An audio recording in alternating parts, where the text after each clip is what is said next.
Dalam BuzzPOP hari ini, kita bakal membedah dan membincangkan musim pertama All of Us Are Dead dari Netflix. Para panelis kita malam ini terdiri daripada saya, Nadzru Iskandar daripada BuzzPOP TV. Kaki drama kita iaitu Jabar Raslan bersama. Halo. Heyo. Serta tambahan baru kepada panelis BuzzPOP iaitu Tarmizi Ali. Bebas tak gaji. Baik.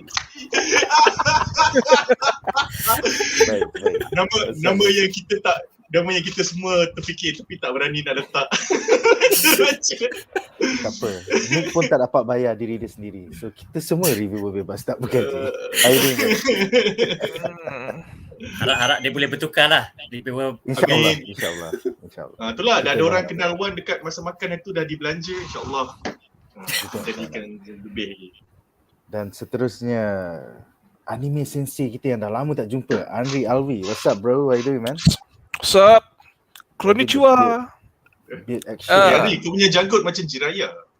Ini Hayao Miyazaki punya inspiration. Wasa. Miyazaki terus. Okay. Setuju. Alright, jadi Howling untuk Movie Castle. Howling Movie Castle tu. Itu Sesi, lagu kegemaran aku sampai bila-bila tu yang apa? Merry Go Round tu, lagu Merry Go Round, the theme song for House Moving Castle. Nice. Beautiful song kan. Girls' Generation. Yes. Beautiful song. Alright, jadi untuk sesi malam ini kita akan cuba dengan background music. Korang cakap kalau kuat sangat, aku cubakan sekarang. But bahkan sikit je. Alright. So ambience. dengan itu kita bakal memulakan sikit je lagi. A bit lower, yeah. Just a little bit. Okay, going down to 40. Is that okay? Oh, okay. I think this is okay. Just nice. Yeah. Okay. Alright, cool. So dengan itu kita bakal memulakan perbincangan kita malam ini dengan reaksi satu ayat. Sorry. Nick cakap reaksi betul dia macam react. Satu ayat. Sekejap. Aku tertinggal skrip atas katil. Tunggu jap guys.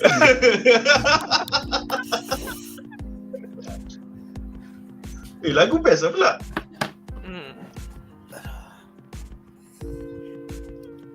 Ni lagu best. Lofi Alright. So Ni kau dapat lagu ni kat mana? Lagu best lah. StreamYard kasih copyright free music. So aku macam happy gila tu. Aku dah guna StreamYard dekat setahun and they getting better and better lah year on year. Ni macam apa, Lofi Yeah, lo-fi music. Lo-fi. Alright, jadi segmen pertama kita adalah reaksi satu ayat dan reaksi satu ayat aku terhadap Netflix All of Us Are Dead adalah menarik, tapi kalau dipendekkan by about 2 or 3 episodes mungkin lagi menyengat kot.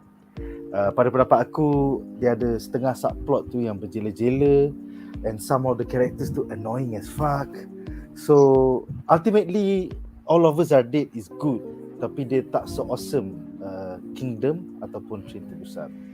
Jadi apakah reaksi satu ayat anda terhadap musim pertama All of Us Are Dead di Netflix yang diadaptasikan daripada siri komik webtoon berjudul Now at Our School? So kita mulakan dengan Tarmizi. Silakan Tarmizi. Bully tu salah. Bully tu salah. Betul. So first impression for me apa semua ni lah. So nak kata I am aku adjust kamera aku ni. Dia reverse. Kalau kau gerak kiri dia pergi kanan. Macam tu. Okay.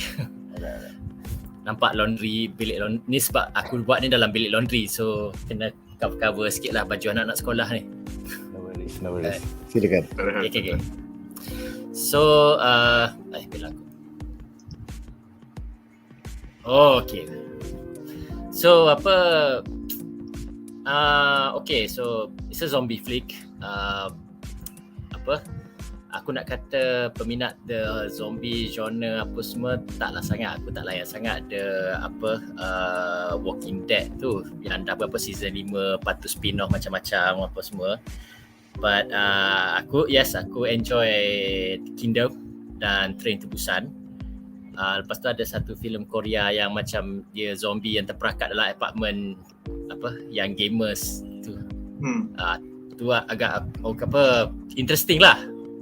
So genre zombie ni dia sama je jalan ceritanya. Dia beginning ada outbreak and then dia outbreak to affect the characters and then dia cerita about the characters nak survive, nak get help apa-apa semua, and kebiasaannya macam ending dia sama ada macam kalau it's a bad ending semua mati, or macam dia hanya beberapa orang saja selamat pergi kat tempat macam quarantine ke selamat apa. So is this sebenarnya dia kurang sama je, but we would like macam but you can take the idea and macam put in different scenarios, like macam Train to Busan dia buat macam zombie dalam train, which is macam jarang dibuat dengan baik, but Train to Busan tu dibuat dengan baik. Kingdom dia buat the zombie apocalypse zaman Joseon, zaman dahulu kala Korea tu. So it's a nice take. Lepas tu apa lagi? Lepas tu yang Josh A. Romero buat zaman 50-60 tu is macam dikatakan the pelopor genre zombie ni lah, sebab dulu sebelum Josh A. Romero tu genre zombie ni dia selalu associate dengan the voodoo religion. So dia tukar the konsep zombie sebagai flesh eating monster, put element sci-fi in that, and then macam so it's a cerita about bila kalau zombie ni menyerang, so it's about the survival of the characters lah. Yes, I echo what Nick said about All of Us Are Dead ni. Dia ambil the zombie situation dalam setting high school. But so benda ni asalnya webtoon kan. But it's macam I think High School of the Dead pun the same premise kan. Yep. So sama it's je. not so sama je sebenarnya. But what cerita yang membezakannya is how much you can make you like the characters, especially budak-budak sekolah, how much you like them, and macam in a good horror movies semua it's about survival lah, survival daripada monster, hantu, or keadaan apa-apa semua. So strength utama All of Us Are Dead ni, yes, we will talk about the dia punya weakness apa-apa semua lah. So the strength kat sini adalah macam for me, I actually suka lah watak-watak Onjo, Cheongsang, Suhyok, Namra. So macam I like them. I like the conflicts between them, masalah-masalah dia orang, cerita-cerita dia orang, apa-apa semua, and macam we are rooting for them to survive lah. So that is macam the main strength of this of All of Us Are Dead. The main hook kita nak tengok dia survive. Kalau macam kita tak suka dia orang, kita nak dia orang mati, of course 12 episod memang aduh. Betul.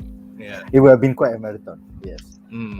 Seterusnya kepada Anri, were you surprised that this was originally satu siri komik webtoon oleh Ju Dongguan daripada tahun 2009 hingga 2011?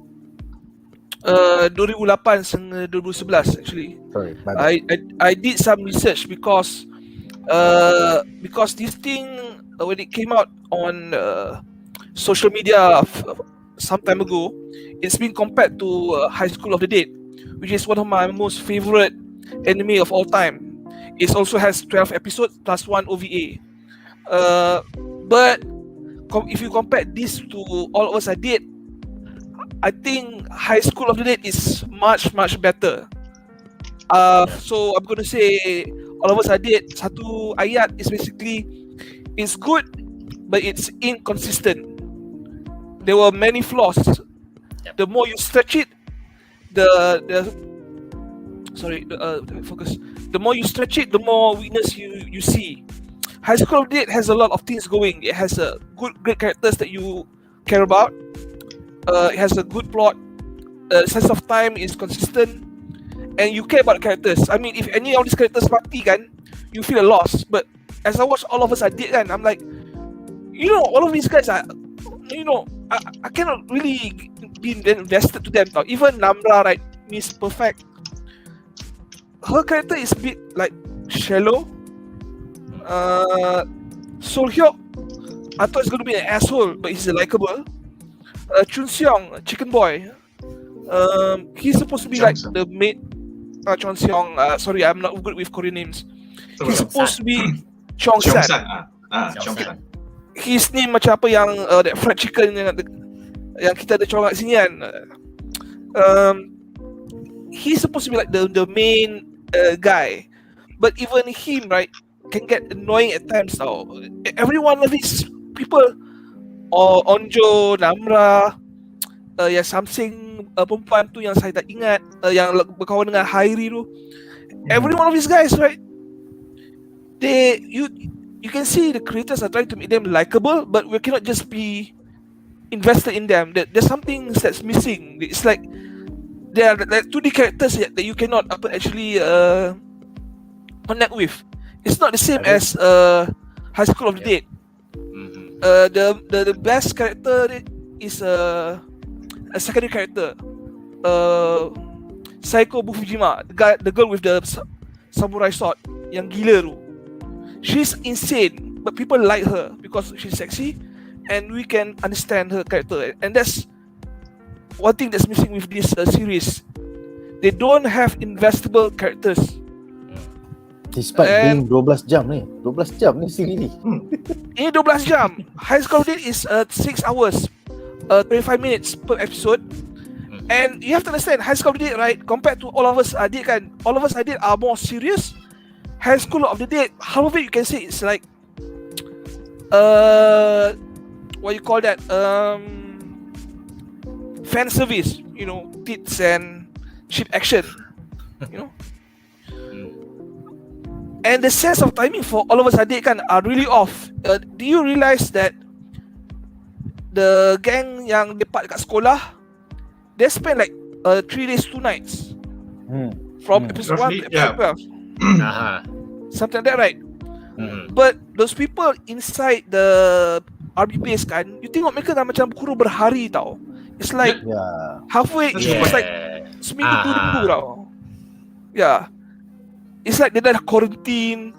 They have like a government dah mula make rang undang-undang. It's like it's not inconsistent. The timing. Pacing dia lah. Yeah. Quite off lah. Yeah, even masa the first day kan, the episode 1 to episode 2, when the news covered the whole Hyosan outbreak incident, right? It's like Seoul knows what happens, so they cordon off Hyosan. Orang dah mula alamak, Anri tertenang keluar. Okay. Nak kita tunggu Anri datang balik. But in the meantime, kita ada soalan seterusnya kepada Jamal. So, apakah reaksi kau bahawa komik ni sebenarnya is 130 chapters ya? Was it berkesan in a format siri TV 12 jam? Silakan. Okay, kau nak aku jawab soalan ni ke kau nak aku bagi reaksi satu ayat? Reaksi dulu. Ya. Reaksi. So, reaksi aku as a K-drama series, it's decent.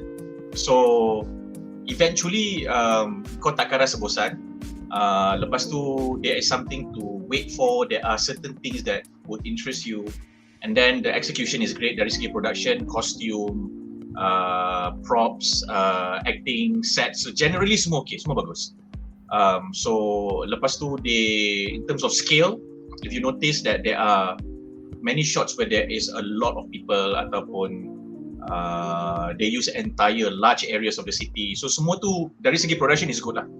So it's decent, tapi aku rasa macam dari segi character writing dia kurang. And I have my personal opinion is that benda ni berlaku dalam adaptasi, because walaupun dia punya manhwa, sebab dia panggil webtoon. So webtoon tu benda tu sebab benda tu letak dekat web. Tapi toons atau comics kat sana dia panggil manhwa. So MANHWA ke WHA? HWA. So manhwa in Mandarin is manhwa. So in Korea is manhwa, in Japanese is manga. All mean the same thing lah. Lukisan, kartun. So dia punya anime tu, yes, it's serious, and there are quite a lot of key differences between about 9 to 10 key differences yang shift certain character punya moods, yang dalam adaptation tu dia buat perubahan tu untuk flesh out the characters to give it more weight kononnya lah. And then dia ubah the ending for certain characters, and then dia ubah the significance of certain characters. So banyak perubahan berlaku kat dalam adaptasi tu untuk menjadikan IP ni atau konten cerita ni sesuai dalam live action. So because of that aku rasa macam that was the key, the crucial thing lah. Tapi bila kau tengok balik manhwa tu dan webtoon tu, these changes were necessary. So katakanlah aku masuk writing team dia, aku akan buat at least half of the same changes. Beza dia execution lah. Cuma kat sini aku rasa diorang they feel that it was sufficient. So aku rasa macam I disagree with some of the with how some of the changes were made. I don't disagree with the changes. Semua 9-10 changes tu aku rasa okay, it makes sense. Sebab kalau dia tak buat changes tu, bapak yang buat zombie tu nothing. Budak yang jadi first zombie tu kau tak rasa apa-apa. Namra so dia tambah elemen bully tu tak ada. Elemen bully tu tak penting ataupun tak ni. And then macam Namra punya karakter, kau takkan nampak yang dia ada konflik. Tapi ni detail tau, ni bukan show. Aku tak ada kawan, aku kena study bla bla. Tapi ni tell, dia bukan show. So that was the problem lah. Sebab kat dalam webtoon tu dia karakter dia lain. So and then dia tambah love story just to make it more relevant, I guess, to raise the stakes. So sebab aku sayangkan kau, then it influences my decisions. Tapi decision tu may or may not be consistent with the rest of the episodes. Sebab kejap kau nampak dia buat untuk budak ni, kejap kau nampak dia go against budak ni walaupun dia suka. So macam ada benda tu lah. So it's macam Ari cakap, it's inconsistent. Tapi as a K-drama, it's a decent watch. I've seen many more K-dramas yang macam lepas 4 episod aku lose interest. Dia hancur, dia macam dia suspend kau punya belief walaupun dia buat live action dan reality. Cerita ni walaupun kau tahu benda ni tipu, tapi you do not feel that it's unreal. Kau rasa benda ni cukup realistik dan kau boleh terima. Dan aku rasa mungkin lah kalau kita nak forgiving with our review of our criticism with this film or the characters, kita boleh kata okay lah, kau budak sekolah. Walaupun aku rasa ada je budak sekolah yang lagi pandai daripada adults, dan kalau kau dah dalam situasi desperate macam ni, ada certain things yang kau akan sharper dan ni. Tapi kau macam okay, ini kau pandai, ini kau celik, tapi part ni kau tak fikir. So tapi that's just me. Aku selalu macam bila asyik tengok dia kan, selalu duduk fikir, okay, if aku budak sekolah dekat Korea, adakah aku akan buat benda ni? Tapi okay, ayat kau tu menarik. Kalau ayat kau tu, kalau aku budak sekolah, adakah aku akan buat benda ni? That is fair. Tapi kalau kau kata adakah kalau aku budak sekolah di Korea, then aku tak berani nak cakap tu sebab Korea dia punya social dynamics very different. That's why lah. So aku macam aku tak nak judge sangat. So kena give them a break lah. So what would be interesting is that katakanlah international school kat Korea, lepas tu ada zombie outbreak, so budak-budak kat international school tu react macam mana. Then you might have budak overseas yang macam kalau benda jadi cedi kita buat cedi lah, tapi local Koreans macam tak boleh, kalau kau buat cedi dia jadi cedi because of cultural differences. And then ada subplot guys, so that might be interesting, but that is a separate question. Dia satu benda lah pasal if we budak sekolah ada zombie outbreak, apa yang kita akan buat kan. Satu benda saja aku tak boleh macam letak tepi.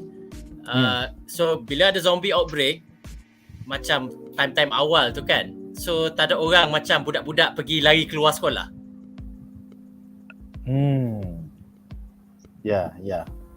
Macam semua duduk dalam sekolah. Duduk dalam sekolah. Ya itulah, semua duduk dalam sekolah, lepas tu pergi tingkat paling atas. Nanti bila kita jawab soalan tu, aku point kau ni aku suka dan aku setuju. Nanti bila we go deeper, kita akan bincang. Aku akan cakap one key difference in how the zombie punya infestation virus broke out, dia punya outbreak tu started, because benda ni sangat berbeza dengan webtoon tu. So this difference makes a lot of sense kalau especially bila ambil komen kau tadi. Alright. Anri, kau ada apa-apa nak tambah sebelum kita sebelum kita ni? I want to add something, but before I continue, I want to know apa reaksi satu ayat daripada Jamal tadi. Reaksi aku adalah, as a series, it's fine, it's watchable. Cuma bila kau start ni picking, benda ni tak gempak sangat lah. There's a lot of things that are inconsistent or missing, but it is not as bad as some other K-dramas that I've watched lah. So the production value is very good. I like it. It looks and feel real. And a lot of our nitpicks semua macam alah draggy. So it's good lah. Kau tak kata macam ada ke zombie macam ni, ada ke askar macam ni. Kita tak kutuk benda-benda besar tau. Kita cuma kutuk okay lah benda ni draggy. So there are 9 to 10 key differences between the webtoon and the adaptation. So for me, aku rasa it's how they executed those differences yang membuatkan benda ni draggy. Itu je. Okay. But it's a watchable K-drama lah. It's watchable. I agree with that. I've seen like K-dramas yang macam ni cerita polis, ni cerita spy, tapi macam gila tak believable sial. Before I got kicked out, I wanted to say that the timing for the whole thing is very fucked up. It's like sekolah tu is like 3 days, 3 days and 2 nights. Dekat camp tentera is like weeks. And then apa yang akan terperangkap dekat office politician tu pun feels like days tau. So satu lagi yang it feels like that kan, walaupun it's not, tapi it feels like that kan. Aku setuju dengan kau. Aku tak tahu kenapa. Satu lagi yang dia pergi yang penduduk luar Hyosan sepadan tu buat piket tak nak orang Hyosan tu keluar. Yang dong. You mean to tell me kan this thing got leaked out in less than 8 hours? Bro, ni semua salah YouTuber tu bro. Orange YouTuberish tu. Yelah, tapi reaction dalam 1-2 hari orang react pergi buat spanduk kata jangan keluar. Dia lalu that is where kita punya timing, kita punya sense of time lari.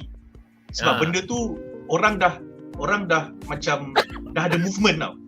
So benda movement ni bukan macam 3 jam kau pergi kat Facebook TTDI, dekat dekat Bukit Damansara ada zombie, jom kita berkumpul, kita buat piket. Dia tak macam tu sangat lah. Tapi on the flip side, budak-budak tu tak makan, dia tak minum, dia ada masalah berak. So you cannot make it weeks. They cannot survive beyond 3 days. So their storyline needed to be the adaptation of this is during this adaptation. Kan aku pernah cakap bila kau adapt, when you write it on readable or readable punya medium, kau tak fikir sense of time tau. Kau fikir kronologi sahaja. Tapi bila kau adapt benda tu kat live action, semua benda yang kau tampilkan tu is very real. It's shot, it's footage, it's real, orang berlakon. So you cannot help but you cannot help but orang cannot help but tu macam ni rasa macam dah lama. Ini asal rasa macam sekejap je. So memang kau kena jaga benda tu. Kalau so bila kau tulis tu macam kau akan rasa macam aku tak consider benda ni lah. So sekarang bila aku adapt, aku kena make extra considerations for that. So just nak tanya, yang webtoon tu kan daripada 130 chapters apa semua tu, 131 from start to end tu, timeline dia macam mana, berapa lama? Aku tak sure, tapi tak silap aku just within the same the time span tu sama dengan dalam adaptation dia. Dia tak ada beza. Dia ikut sebiji-sebiji. So aku rasa season 2 ni adalah cerita baru. Cerita yang dia kembangkan daripada ni. Kalau ada. Yang di Jepun tu aside from the itu pun dia hinge, ending tu dia hinge. Okay, virus ni pergi Jepun. Itu pun nanti kita bincang kenapa macam mana dia sampai Jepun. Aside from the chronological timing yang tak consistent, everything else pun is tak consistent. I mean, I'm a big fan of Max Brooks and the whole idea of this running super fast jumping zombies. it's a negative for me. I prefer the shambling zombies, the Romero types, Romero. because the science backs up dia punya logic tau. If you are an undead, your eye, you have bad eyesight because of the protein build up in your eyes. You cannot move fast because your whole system cellular repair dah out.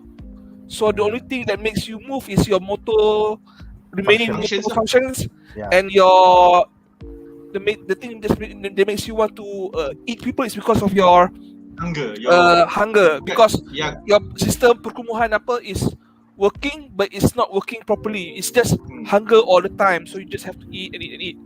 But in here, right, attracted dengan bunyi dan dengan bright lights because here's the problem. The zombies here, right? They cannot you realize that they have bad eyesight, but for some reason kan ada yang boleh smell. You know? Yes, ada. Aku rasa ni semua salah Danny Boyle lah daripada 28 Days Later. Pasal dia lah zombie boleh start berlari. Betul. Lepas tu Zack Snyder buat, lepas tu semua orang copy zombie berlari tu.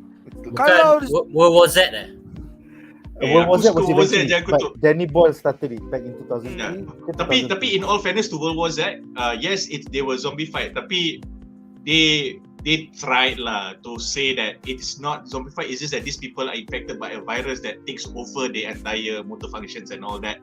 So it's not exactly, they are not exactly dead now. So tu yang boleh lari tu je lah. Okay, I'm not done yet. There's a lot of example yang tak consistent. First episode, Lee Cheng Xion bantai anak dia, Chongsan bantai anak dia Lee Jinsu nama dia. Lee Byung-chan is the scientist. Lee Byung-chan is the scientist and Lee Jinsu is the scientist. Dia hempuk kepala anak dia yang kena zombie fight dengan Bible, a thick Bible on the head. The kepala otak kena pecah. So if there's a brain damage, right, that means the zombie is dead. But for some reason, when he stuff the body of the punya anak akan dalam bag tu kan, tidur balik. I'm like, okay, so dia boleh regenerate the cells. So is it really a zombie? That's the thing though. Sebab if you are clever enough to design a virus that can zombify somebody, wouldn't you also know that the virus would do the very thing that you mentioned, and because of that you should know better to then smash your son's head, kan? So tapi I'm not done yet. Episode 3, we see that the zombie tak boleh buka pintu, and bila they were escaping guna yang tali hose pipe yang air tu kan. Okay, the zombies are falling down, but for some reason one zombie can tie themselves dengan that hose kan, and then boleh masuk tingkap window. Boleh tingkap before. They have brains and they have super smell, and then I'm like, what the hell is going on? Machina, bro. Deus Ex Machina. You need to move the plot forward. Itulah Deus Ex Machina. This zombie ada skill panjat guna tali hose tu kan, skill bomber punya expert level tau. I'm like, okay, this is a minus point. So the inconsistency is just not there. It's just everywhere. Anri, aku nak offer explanation, but in humor lah. Okay. Adakah mungkin zombie tu dia budak cadet bomber? So dia ada muscle memory, practice panjat tu. So bila dia jadi zombie pun dia macam dia rasa ada bus, dia panjat. Okay. Let's just say kan, okay, betul. Yang zombie yang panjat tali tu kan ada cadet bomber Korea lah. Training cadet bomber Korea kan, maybe dia pergi sana it's like 2 years or 3 years if it's senior lah. All of these zombies, right, how dia punya experience buka pintu kan, how many years do you think they have? Good point. Okay, you win. Aku sebenarnya bukan nak ni, aku nak saja nak secara injust cakap macam point kau lagi betul, give you even more point. So kalau kau dah boleh panjat tu, then confirm lah kau boleh buka pintu, confirm lah kau boleh campak kerusi, lagilah confirm kan. Dia macam pintu. Dia macam the rules of the zombies ni dia macam ikut sekali je. Dia bertukar ikut scene. Oh, scene ni kita ikut plot. memerlukan seekor zombie Ikut plot. yang terror panjat. Okay, Panggil ada apa? zombie terror panjat. Dia panggil as the plot demands. Yes, the plot demands. Macam Okay, I think you can see my point, and I'm going to leave it at that lah, so we can move on. Yeah. Yeah, Nampaknya consistency. kita semua setuju. Consistency. Kita semua setuju. Consistency. Anri Memang macam setuju. tim benci tim benci. So kita akan memulakan perbincangan kita malam ini tentang 5 plot menarik daripada siri All of Us Are Dead. Alright. Jadi segmen pertama kita adalah tentang punca Jonas virus outbreak. Rupa-rupanya adalah father and son love. So, aku ada satu soalan untuk semua panelis ya. Apakah pendapat anda tentang punca zombie outbreak ini, the Jonas virus? Rupa-rupanya adalah hasil kasih sayang seorang saintis, Mr. Lee Byung-chan, terhadap anaknya, Lee Jin-soo, yang dibuli teruk di sekolah. Dengan dia buat satu injection tu yang boleh menukarkan fear into rage berdasarkan sel-sel tikus yang berani bertarung kucing. Aku macam tak apa. Tengok je lah, layan je lah. So, kita mulakan dengan Jamal. Dalam webtoon sama ke macam ni? Silakan. Tak, dalam webtoon dia misterius gila. The father took the son for fishing.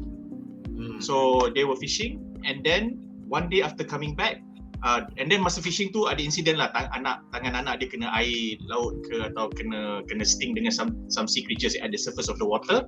And then bila dia balik, one day later the son changed into a zombie. Itu je.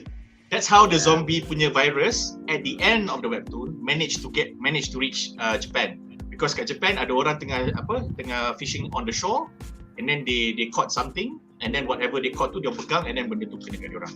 So exactly sumber virus World War Z tau. Kalau kau baca buku next books World War Z, it was daripada zaman China dulu. Yes. The last zombie hot tak dapat dibunuh di bawah underwater.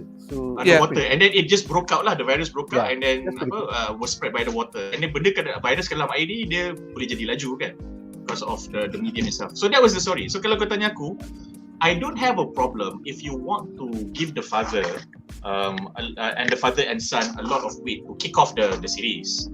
So bapak dia jadi saintis ke apa benda ke, which is fine. Janganlah bapak dia jadi cikgu sains kat sekolah. Lepas tu the way you flesh out bapak dia punya prior experience working for pharmaceutical companies and all that was during the police punya interrogation. Jadi benda tu nampak ham-fisted lah. Like it would have been better by saying that okay, the father was a pharmaceutical company punya scientist ke apa benda ke, banyak pindah sekolah, anak dia tak boleh nak settle down kat mana-mana sekolah, and then as a result anak dia tak boleh fit in, and at this school unluckily and then at many schools anak dia kena bully because of that. So and then the father felt bad, and kebetulan at one particular pharmaceutical company dia kena develop some kind of serum to make people feel less pain or whatever lah.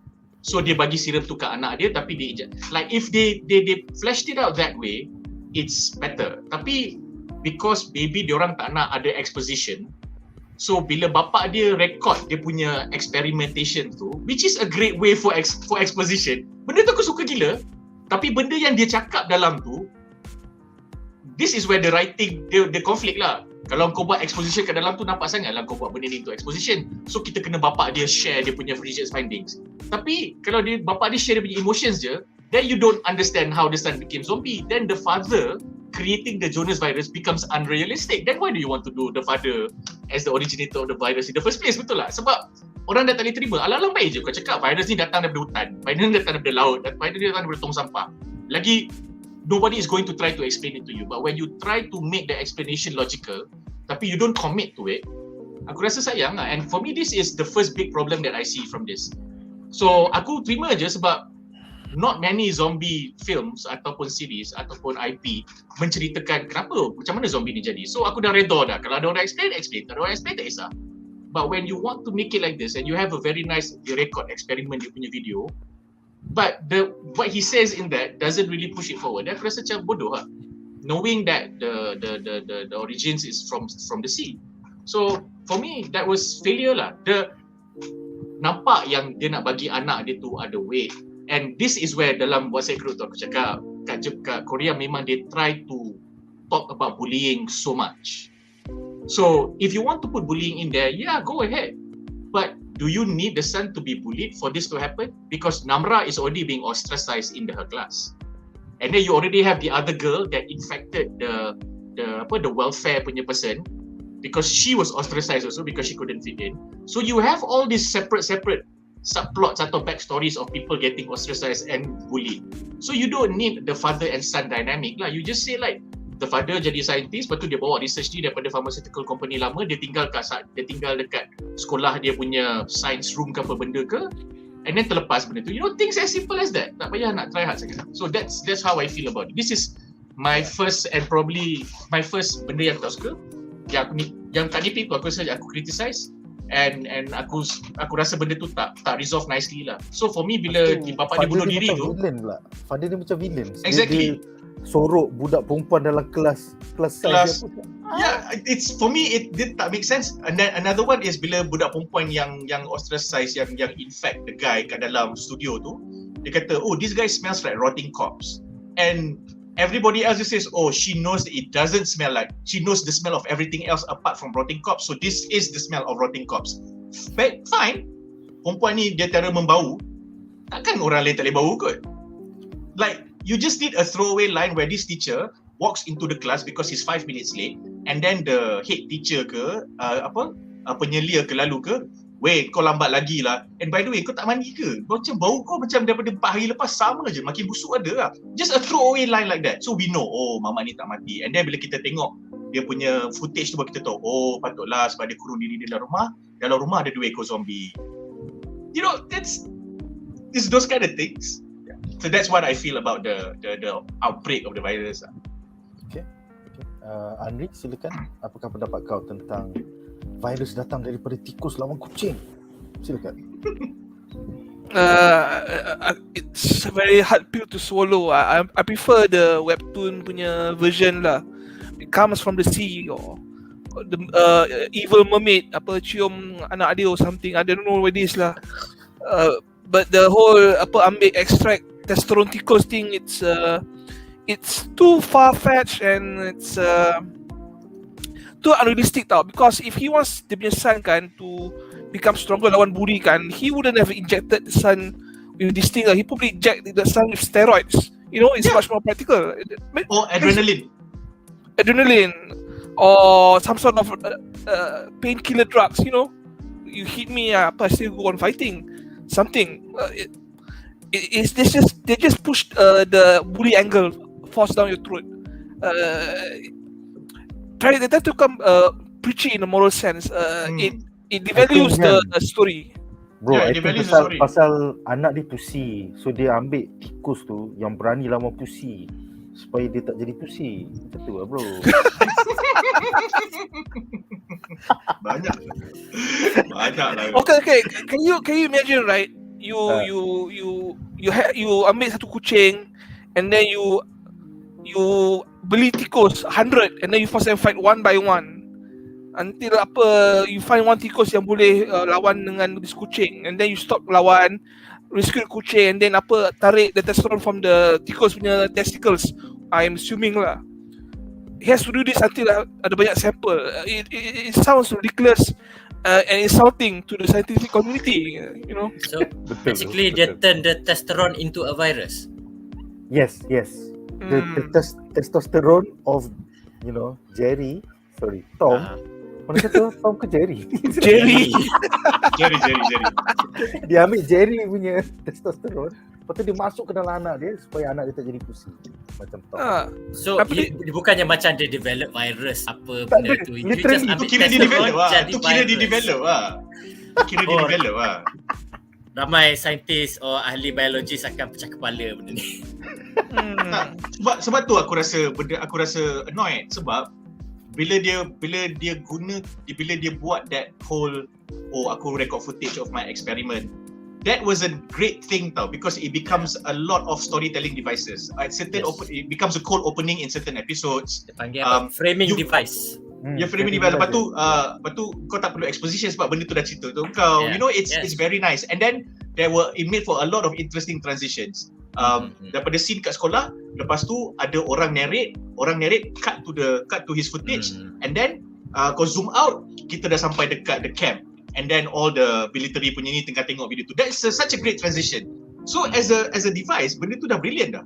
Cuma you just had to figure out what was being said lah in the footages, and that was the mistake here lah. So sayang. Aku rasa macam Tapi kalau kita tengok the date of all those footages kan, daripada awal hingga akhir kan, is it macam cukup 3 hari or mungkin lebih? Lepas tu bila kau fikir pula anak dia dengan mak dia sebenarnya tak mati sebab government ambil in the end episode tu. So masa bila dia record, and at what time outbreak tu jadi? Adakah masa outbreak tu jadi dia dah the final recording tu dah siap? I think dia cakap dalam lab dia has the laptop yang dia dah shoot benda-benda sebelum ni. So I think it's before this berminggu-minggu. Tak, and it's even stupider because kalau kau ingat masa dia menyelamatkan detektif atau policeman tu dekat police station tu kan, dia kata go to my school, the science room in my school, get my laptop. Okay, get my laptop, the answer is there. Aku look at two things. And kebetulan between watching cerita ni, aku tengok 21 Bridges again. So there's one scene that I like in 21 Bridges because it just pushes the story along. Masa budak Michael tu mati and then Chadwick Boseman tengah melutut kat situ, Michael tu did what the Ali, the money launderer, did for him. The money launderer said, thumb drive, cool hand, that's the password. If you know you're keeping such a secret and it's important and you want to let it out and you're passing it on to somebody else, you do make a point to tell the person the password because it's just quite natural. So this father, masa dia tengah selamatkan the policeman dekat police station tu by using himself as a body against all the zombies, dia kata go to my school, go find the laptop. Dia tak cakap laptop password apa benda, dia tak cakap anything else. And then itu the first thing. The second thing, bila dia jumpa laptop tu, dalam video tu dia kata, the very last video at the episode 8 ke 9, there is no solution, the answer is to burn everybody. Aku macam babi. So yang kau pergi cakap dekat detektif tu pergi cari jawapan tu dalam, at least kalau ayat dia kata I have given up because I cannot save my family, but go get my laptop, maybe you can find something from there so that you can use it. Kalau ayat dia macam tu, aku rasa kita okay. Kita okay macam, because there you will have the conflict of people dekat military tu, do we want to go and find it or not? Lepas tu polis detektif kata, I think we should go and find it. But you said, he told you, he don't think he couldn't find a solution. But I think we should explore all possibilities. Lepas tu gaduh. And then a lieutenant kata, tak apalah, aku pergi.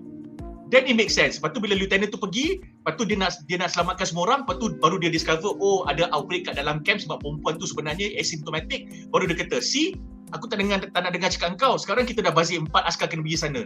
Seorang dah mati kena makan zombie. So do not bring any of the students back. Just come back, the 3 of you. Then it makes more sense tau. Baru kau rasa macam, tengok benda ni dah makin lama makin ni. But that is not even the case. So aku rasa macam, wasted. Because it's there. The narrative line is there. I think the narrative line is fine. But again, when they write it out, they flash it out, dia jadi macam. So sayang lah, pada aku. Okay. The cure for the zombie is extreme force and fire. Yeah. Hey, you know what? I got annoyed at the end when NIS arrived at the front of his house. Lepas tu dia buka, nampak anak dengan bini dia terantai. Lepas tu ada staff dia keluar kata, diorang macam nak mati sebab dah berapa hari tak makan. Aku macam, sial, aku kena tipu tu. Because that last video was that the only solution. Lepas tu dia nampak, I give up, the only solution is, lepas tu dia campak gasoline. So aku macam, then kau tak, aku macam lah. Aku serius macam, man. Yang tu kan yang macam commander tu kata, he cannot do it because he's a scientist, but I'm a soldier.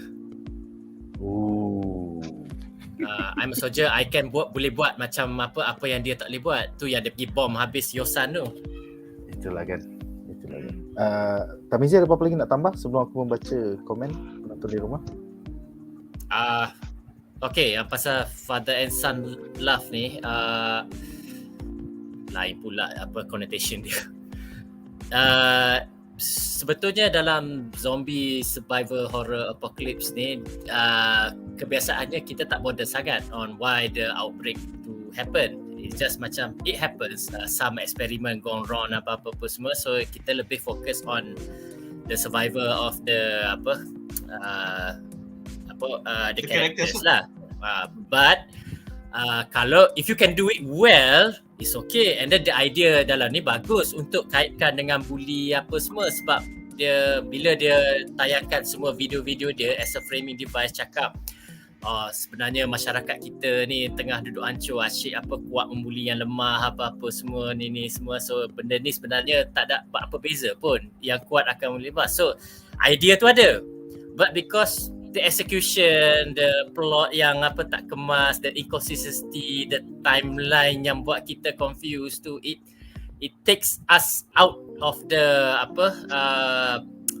the illusion, the immersiveness tu lah. Sebab tiba-tiba macam otak kita berfikir betul kan ni apa semua, so kita tak dapat macam write the story, enjoy be immersive, being kita nak macam bersimpati juga dengan watak Mr. Lee tu, but because of yang menghalangkan kita get that feeling itu adalah macam yang benda-benda sikit-sikit yang kita bincangkan ni lah.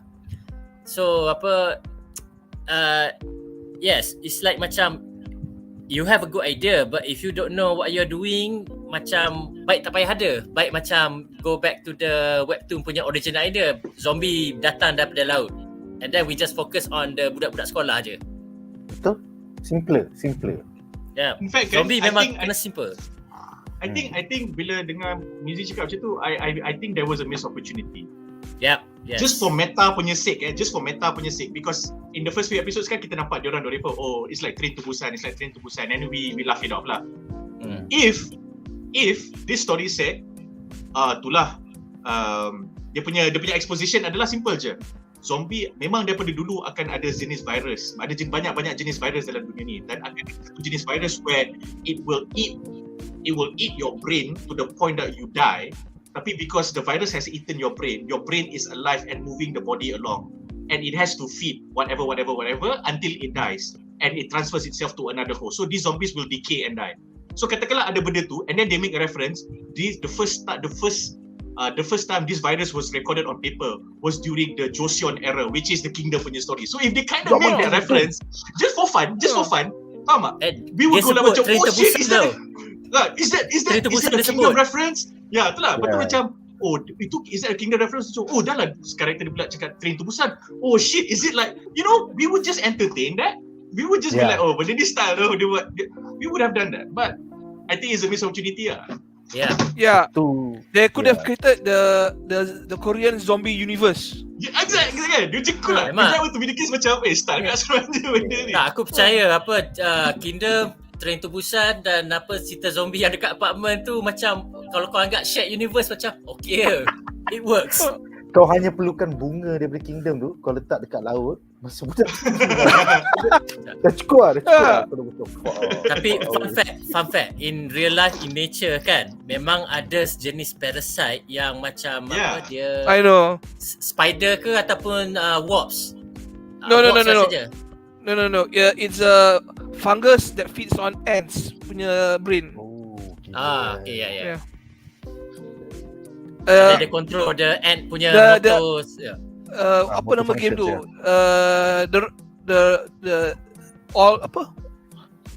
The state game yang kontroversi tu, the rest of us or something like that. The Last of Us, the game. The Last of Us. The zombies are based from that parasite.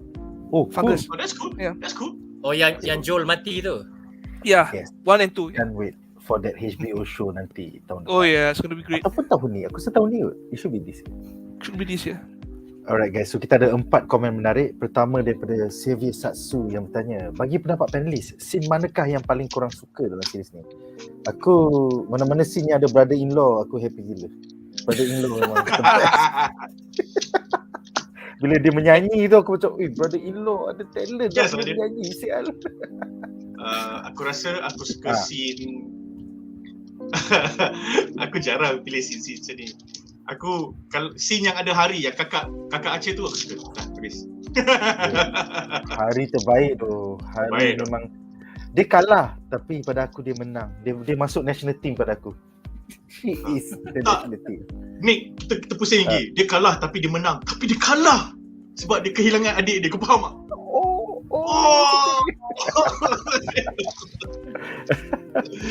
Okay, silakan Anri. Favorite scene daripada series ni? Favorite scene. It's a short scene in the canteen when they were fighting and then the dapur meletup kat belakang. I like to see that. It's one of those things that I do not get to see much in zombie movie or series tau. Macam The Walking Dead. You see apa Sheriff Grimes bangkit daripada hospital kan. In the hospital, dia kena attack by the zombies kan. We never see the attack. I prefer when you see the fallout. Not the fallout, the actual event when the shit went down. So it was the chaos issues where they were fighting and struggling. I like to see that thing happen. It's action speaks louder than words lah, and that's what I wanted to see in a zombie movie. Betul. Especially And I'm sorry, I'm getting a very bad connection. It's unstable for some reason today. It's okay. As long as you can come back, it shouldn't be a problem. Yep. Tarmizi, favorite scene daripada siri 12 episod ni? Well, aku ni sebenarnya jenis mak jiwang kan. So scene masa Hyosan bagi name tag dia dekat Onjo. Dengan tangan berdarah tu. Dengan tangan berdarah dia. You Take this and I will you take hold this. on to this, I'll hold on to this. Cuk, aku nak Lepas tu dia cakap, this is the happiest day of my life. Boy, that Yeah. is very cool. Aku setuju dengan kau. No, Habis dia apa? kata my life. Dia kata Kau dia jerit, lepas tu kata I'm the happiest person in this fucking school. Yeah. That was what I said. Itu I mean apa I feel that. kau dah confess kau apa orang yang kau minat sejak kecil, perasaan kau apa semua, and then like kau dapat peluang untuk sacrifice diri kau untuk dia. So apa lagi? Yeah man. Hidup kau dah fulfill dah. Okay lah, kalau aku nak tambah lagi in a less humorous, less joking manner. Tadi aku cakap hari kan, semua scene hari kan. Actually I like all the scenes yang ada bukan Namra, yang ada bapak yang bomber yang datang selamatkan tu. All the scenes with the father aku suka. Sebab for me, that was the only character yang grounded in reality. Dan tak ada scene dia yang pelik. And for me that is proof that you can write a realistic character punya character yang buat character driven decisions throughout ni to the point that bila dia mati. So dan kau tak ni benda tu. So aku rasa I like dia macam sort of like all these plot points are different writing Writer. team. Yeah. Dia macam different kau genre. ambil plot ni. So ada yang bagus, ada yang kurang. Lepas tu bila nak okay. So dia memang quite uneven dia punya balance. Yeah, speaking of Onjo's punya father, right? When I mention this whole series tak ada likable characters for me lah. Two characters almost became I become very invested in. One is the police officer.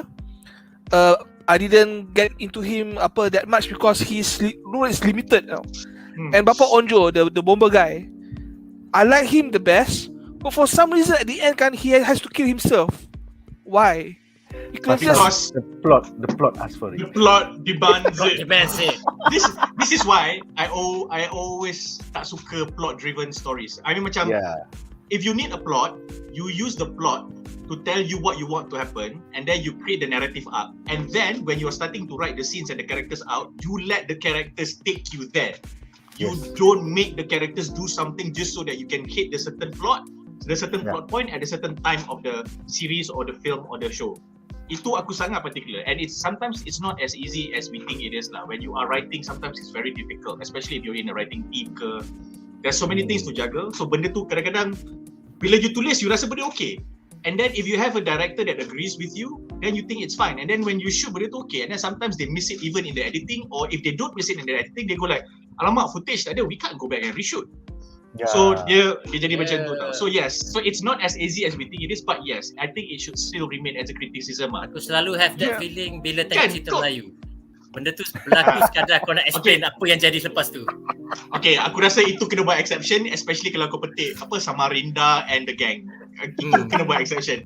Because I know the process of 70 to 80% of those kind of stuff. I know the process. So itu kena bagi exception lah. It can be stupid. It can be a stupid way to develop stories. Because his character, right, was well developed, well played out, and at the end everything was spoiled because he was there to rescue. He was there to rescue his daughter, and he chose to sacrifice himself to save the daughter. Padahal if he just lock the door behind him, he has like 30 seconds kan before the zombies catch up to him. He can follow the daughter, and the chance of them surviving without casualties will become much higher. It makes no sense for him to die there. Jadi buffet for 50 other zombies. Tennis buffet. What I felt was bila dia buka pintu tu, okay lah, I give you that lah. Kan, pada aku benda tu memang dia sengaja letak kat situ. Oh, budak tu nak buka pintu, lala bapak dia buka pintu. But if the father is so well prepared, the first thing that he did after, okay, korang semua ikut aku. Okay guys, we have 10 seconds. I do not have time, but you need to know this. We need to run. You need to run in this direction. You look for trees yang ada ribbon. Aku dah ikat ribbon tu just in case we split up. If you're that well prepared and you're a fireman that saves lives, and you did that knowingly, consciously, to follow your own tracks to go into the school, bila kau keluar, you would have said, okay, just in case some shit happen, do that. So dia tak buat benda tu. Even when he was getting beaten by the zombies, kata, just run, go there, make sure you follow trees yang ada ribbon. Faham tak? Like, if you're sacrificing yourself already. Like, so kalau Onjo tak jumpa flashlight dia, memang they will just get lost in the woods. Like that's another thing tau. He dropped his flashlight, tapi dia orang yang sangat prepared. Dia tak ada scene yang macam dia jalan tu macam shit, mana flashlight aku? Fuck. Lepas tu dia tengok jam macam oh shit.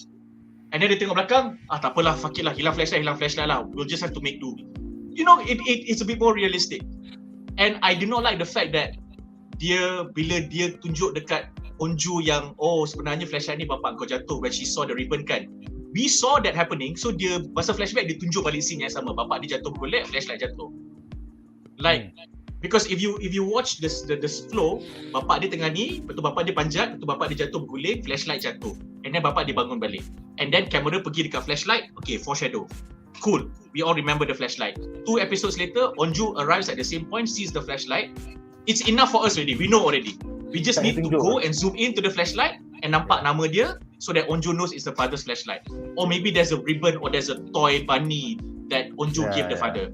But no, they had to show the whole flashback of the father sleeping and berguling-guling again. So aku rasa macam tak payah kot. Benda tu 2 minit. You can lose that and that episode is 2 minutes shorter.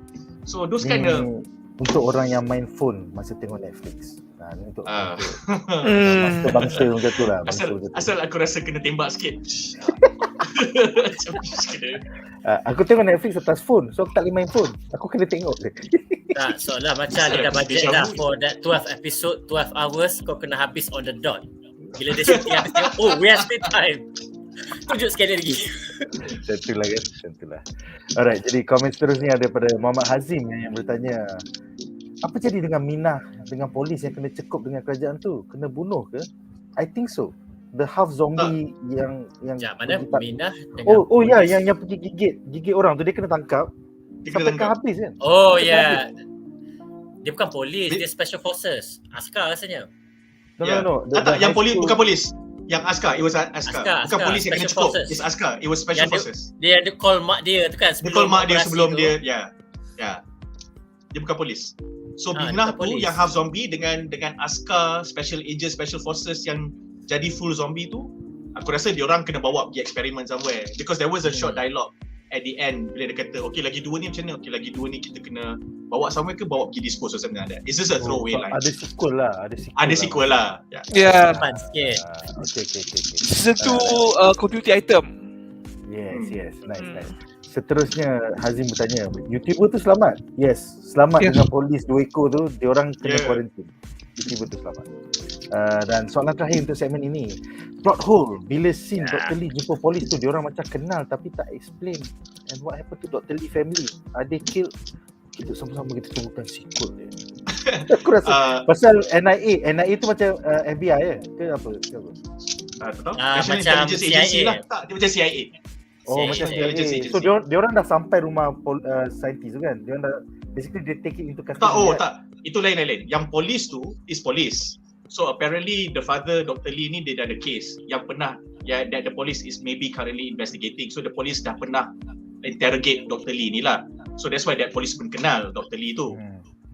So diorang ada mention masa diorang tengah investigate, masa Dr. Lee got called back into the interrogation room, dia ada cakap something about the last time we met each other, you macam ni. Lepas tu dia kata, don't tell me that you left the pharmaceutical company for blah blah blah blah blah. Itu je lah dia cakap in terms of how they knew each other. With regards to what was the other comment just now yang dia kata the son and the wife of Dr. Lee. Yang son dengan wife of Dr. Lee tu kan ending ada NIS, bukan NIA NIS. NIS punya agent datang dekat depan rumah tu, lepas tu dia masuk, lepas tu dia orang kau nampak mak dengan anak tu tengah and then staff dia keluar cakap, dia orang dua hidup lagi, mak dengan anak Dr. Lee hidup lagi, tapi dia orang akan mati soon sebab dia orang dah kelaparan berapa hari tak makan. And then the NIS officer tu cakap, okay, take them in, get them away, we need to make sure that we get them away in time or something like that. Itu je. So maksudnya bawa government custody ni ada government custody lah, separate department lah. So ni NIS dapat mak dengan anak dia, the military punya ni whatever pegang the officer, the army officer atau the special agent dengan the half zombie human hybrid ke. Because anak dia tu patient zero, so important lah kalau you nak cari apa-apa semua, nak tengok virus paling lama, testosteron tikus paling lama duduk dalam body manusia apa jadi. Tengok anak dia jadi Jerry depan ni bro dalam sini. Anyway, dengan itu kalau Jerry okey, kalau Scratchy tu aku takut. Ke Ichi. Scratchy lagi gila. Just now No Name mentioned after this tengok Cavalry of the Iron Fortress. It's a great anime also about zombies. I think it's before Train to Busan. So yes, just before. The two seasons are just before Train to Busan. The first season is 2016. The second season is 2018. So kalau korang go on. Nanti aku nak. So if you are still feel like you want to see more zombie action, watch that, and of course High School of the Dead. Iron Fortress. Rasa hilang all these plot holes in your mouth lah. Yes, correct. High School tu number one, you put it on top. Cavalry kau layan kalau kau nak tengok train macam Snowpiercer tapi dia going through. Dia macam Snowpiercer tapi dia going through cities and towns yang ada banyak zombie. And then if you watch Cavalry of the Iron Fortress tu, please listen to the OST for the first and second season. Yes. Sebab dia punya artis memang gempak. Aku lupa nama artis tu. Eve kan? Eve tak silap aku. It's awesome. Yes. The OST is awesome bro. Soundtrack top notch. Bila aku cakap Snowpiercer campur zombies, aku dah macam It's really cool. The best. Okay, Nick. What we will read? Kan Demon Slayer kan Tanjiro adik dia Nezuko jadi demon kan. So dalam Cavalry ni ada the main character, dia kena gigit zombie tapi dia can stop. He was stopping his blood flow to that particular hand, or dia jadi hybrid tapi dia boleh go over tau. So they needed to get from city to city to the main city to find out what to do with that, how to do with that. So he lost a lot of people already. Dia punya main character. Bukan perempuan ke main character dia? Itu the princess. Tapi yang bukan lelaki ke yang he's the main character. Yang dia letak mechanical thing yang boleh tembak bolts ke apa benda, paku dah benda tak nak lawan zombie. Aku ingat yang really perempuan awesome. dengan rifle tu. Tak. Itu everybody needed to protect her because she is a princess. So she has a samurai guy that protects her. So she is a princess. Spoiler free, she's not just a princess. She's a special princess. Yes. Special. Very special. And the ending is pretty awesome. The ending is like, for me, it's a huge payoff at the ending. Especially kalau kau suka Japanese punya benda-benda macam ni. Special tak apa, jangan trap. Nah. Not for this one lah. Not for this one. Cavalry is a good shout. Thanks No Name. It's a solid anime. Thank you No Name. Alright. Yeah. Thank you. Alright guys, so dengan itu berakhirlah segmen pertama kita. Kita ada 4 lagi plot menarik. Kita bakal bincangkan plot menarik kita yang kedua. Alright, jadi plot menarik kita yang kedua adalah tentang Forever Allies friends, lovers dan losers. Kita ada 3 soalan dalam segmen ini, satu untuk setiap panelis. Soalan pertama adalah untuk Tarmizi. Apakah pendapat anda tentang subplot A, iaitu cinta 4 segi di dalam siri ini di antara Chicken Boy Hyosan, anak bomba Onjo, Barefoot Suhyok dan juga ketua tingkatan Namra? Silakan. Okay, of course aku suka cerita ni, cerita high school apa-apa semua. Okay, so dalam WhatsApp tu kan aku mention macam aku tertidur dalam episod pertama. And then macam apa, the next day tu macam okay, cari courage untuk tengok the rest apa-apa semua. So bila like episod 3, 4, 5 tu dia laju sikit, it was okay. And then 7, 8 I have no problem binging it lah. After that what I did was tengok balik episod pertama, nak tengok apa what I miss, apa semua character. So salah satu kelemahan dia is the first episode tu, exposition dia tu macam you tengok all the characters yang akan akan berlakon, akan akan jadi survivor tu kan, dia macam tak berapa highlight sangat dia orang punya camaraderie ke apa semua, plus apa yang plot bully tu, yang geng-geng bully tu kelas lain, yang geng-geng survivor tu kelas lain. Lepas tu yang Hari you tak tahu pun dia macam penting ke the later tu. So this is one of the weakness lah, kau tak betul-betul catch orang on the first episode tu. The thing is orang macam tahu benda ni zombie kat sekolah, orang suka, and then orang suka muka-muka macam ni. So it would take willpower lah nak get past the first episode, the third episode sampai 5 episode. Ramai-ramai aku tengok orang komen macam first episode tu dia still rasa bosan lagi. So kau kena cakap kat orang kata stay untuk the 5th episode apa semua, it gets slightly better lah. So masa episod pertama tu yang betul-betul kita the exposition is between Onjo dengan Hyosan lah. So nak cerita dia orang punya relationship, dia orang jiran sejak kecil, dia orang very rapat, dia orang macam BFF apa semua. And then macam Onjo start macam menunjukkan dia ada minat seseorang, and then dia tanya pendapat Hyosan pun macam just fuck you. And dia kena tendang kat belakang.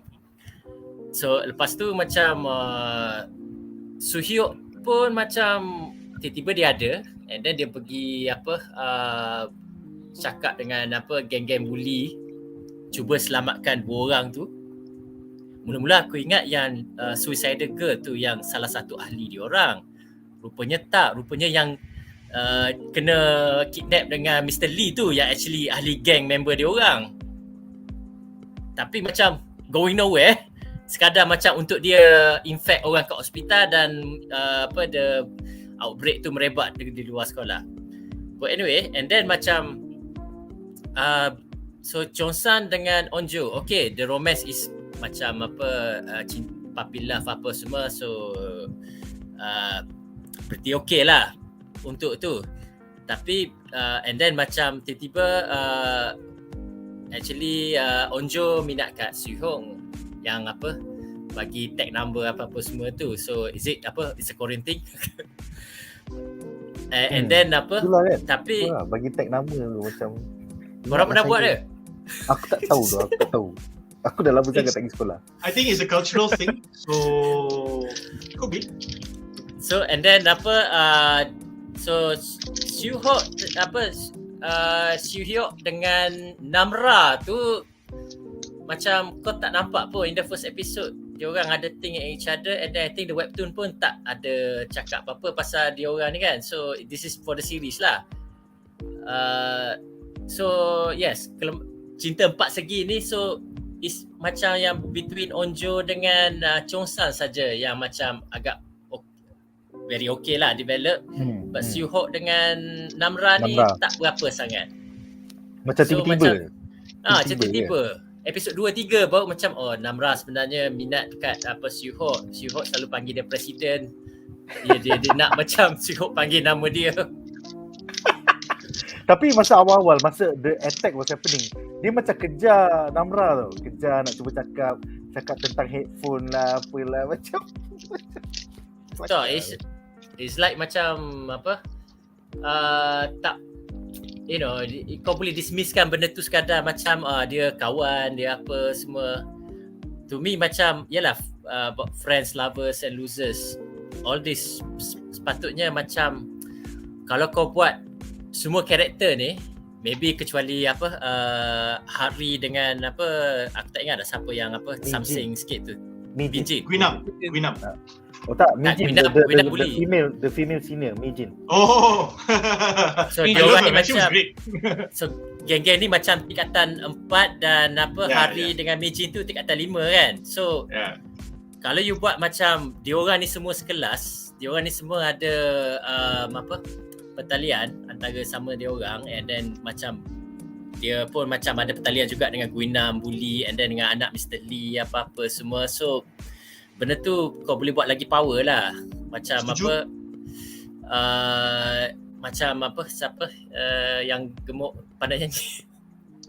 Brother-in-law. Kita panggil dia brother-in-law je. Terbaik.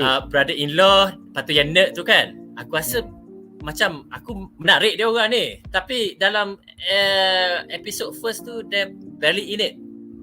So macam kau tak expose sangat pasal dia orang. Yang episode 2-3 kau kata okay, they will become important ni later apa semua. Betul. So dia at macam least setup dia lama juga. Setup dia lama gila. So sebab tu macam bila tengah-tengah apa season tu, bila Gwinam jumpa Hyosan tu, so is it macam diorang ni kawan sejak kecil ke, memang dia kenal sebagai bully ke, ataupun macam sekadar apa sebab Hyosan ambil gambar dia bunuh principal. Okay, for me yang aku rasa membuatkan Gwinam extra marah kat Hyosan, satu benda je. Sebab Gwinam dalam geng bully tu, he is not the kepala, he's the gopher. So, but he always wanted to be himself, to be the bully himself and all that lah. So, bila orang yang dia tak rate, yang ni Hyosan ni, panggil dia, kau bukannya bully bro, kau ni poyos sial. Kau tumpang je lah, kau ni gopher. That is the thing that buat Gwinam marah. Tu je, that's it. So, for me, dia tarik benda tu for the entire 8 episodes after that. Aku macam, lah. Like, sampai nak aku kena keluarkan mata kau babi. Aku kena keluarkan mata kau. Like, that was it korang dua. Lepas tu masa in between tu bila Gwinam first time naik, bila Gwinam first time jumpa Hyosan yang diorang nak lari naik atas, and then yang masa Namra kena gigit dengan Gwinam tu, lepas tu Hyosan tolak Gwinam jatuh tingkap tu kan, dekat tangga tu kan. Gwinam cakap, aku tahulah selama ni kalau Gwinam kan, Hyosan cakap, selama ni kalau lawan aku tak pernah kalah dengan kau, aku yang belasan kau siapa sekarang. So for me, if Gwinam chose that chase the guy yang Namra punya boyfriend tu instead of Hyosan. Kalau dia kejar Hyosan, Hyosan yang cakap je tu. So kalau dia kejar Hyosan instead of Hyosan, even more believable for me. Yes. Yeah.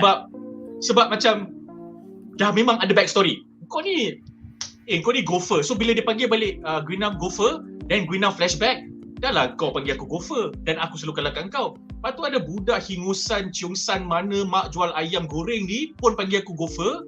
Lepas tu korang tengah cari dia, sial lah korang nak selamat sangat. Dia nampak tau. Sebab memang akan ada, kita tahu karakter-karakter macam tu wujud. Tapi because he picked it with Hyosan yang macam dia macam, come on guys, there's a zombie outbreak. Gambar kau bunuh principal, tak ada siapa kisah lah. Tak ada siapa kisah. Tak ada siapa kisah gambar kau bunuh principal tu. There's a fucking zombie outbreak. Yeah. You know, if this thing goes into internet and say, oh, I killed the principal because the principal is a zombie. Kan habis cerita. How are you supposed to say that I'm a murderer? You nuke the school. You literally drop a missile. Evidence gone. That's it. And then tak ada orang kisah dah gambar bogey siapa-siapa tersebar. Dekat IG tu.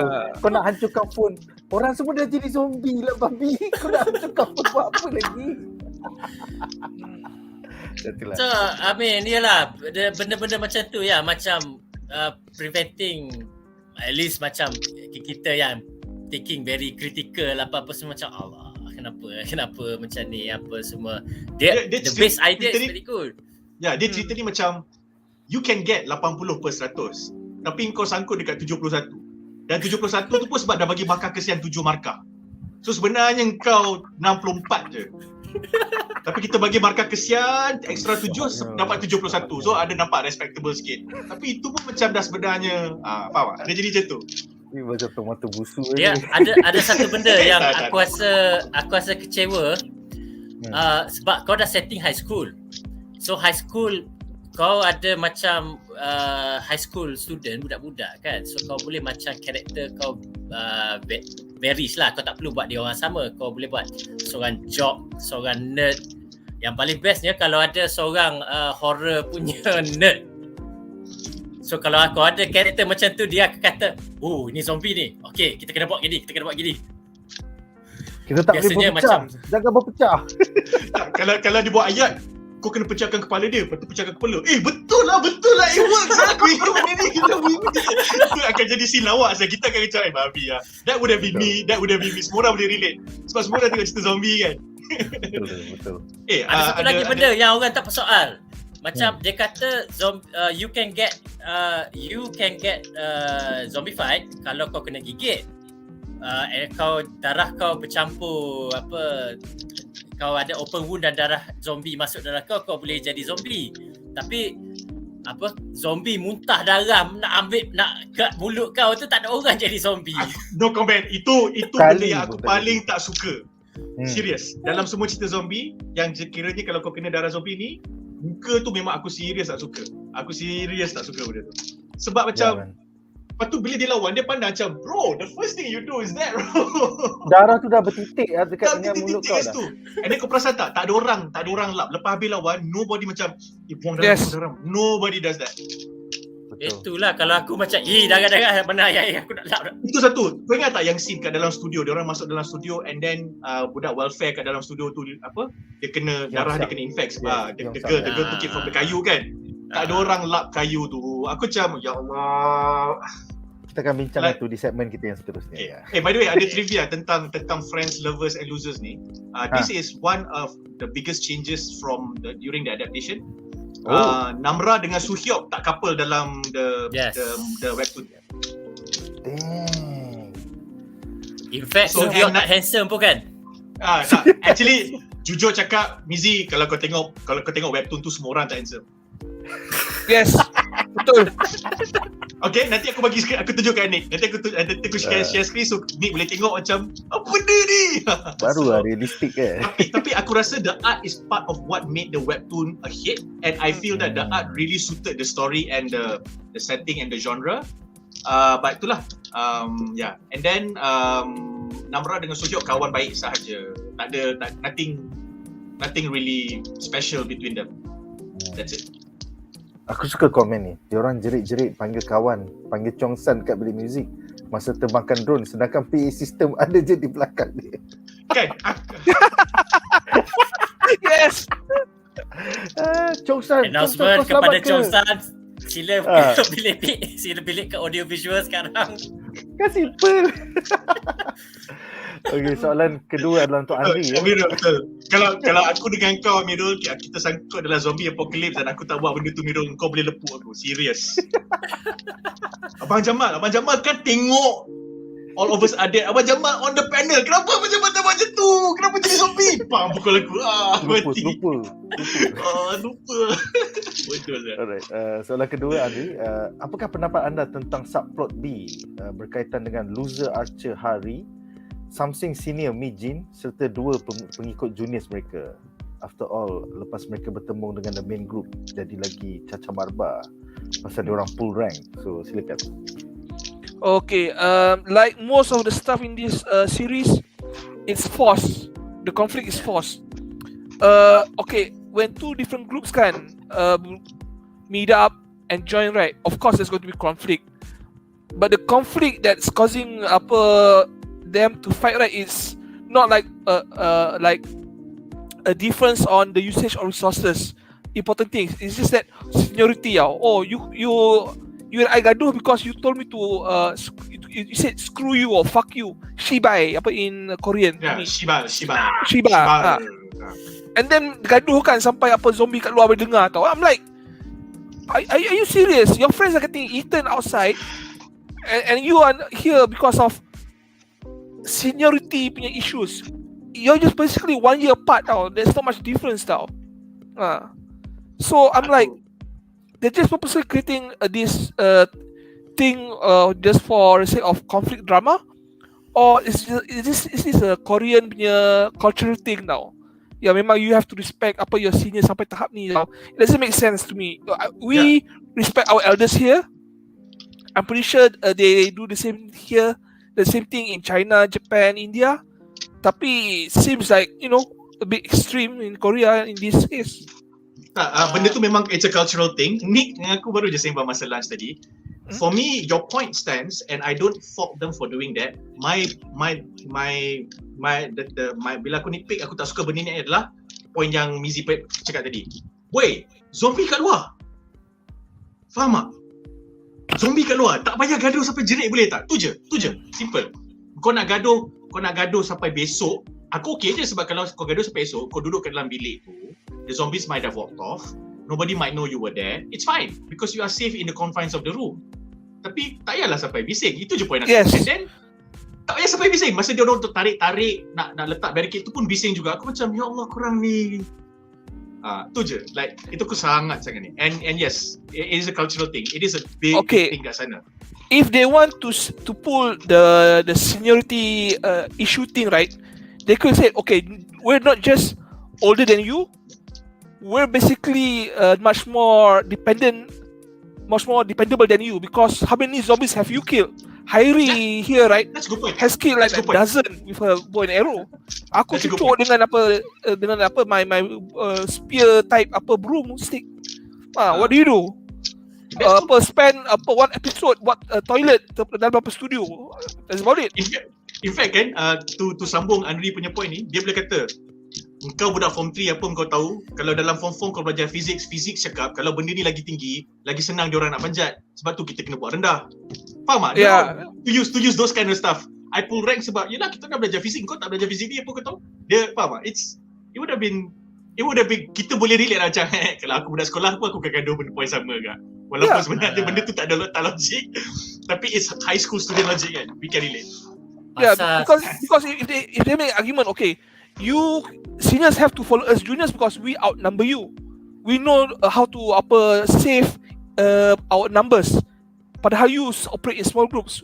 We're a bigger group now, and we're supposed to follow this formula. You know, they have to make compelling arguments when they're making a conflict like this. But for some certain reasons, kan, they just like this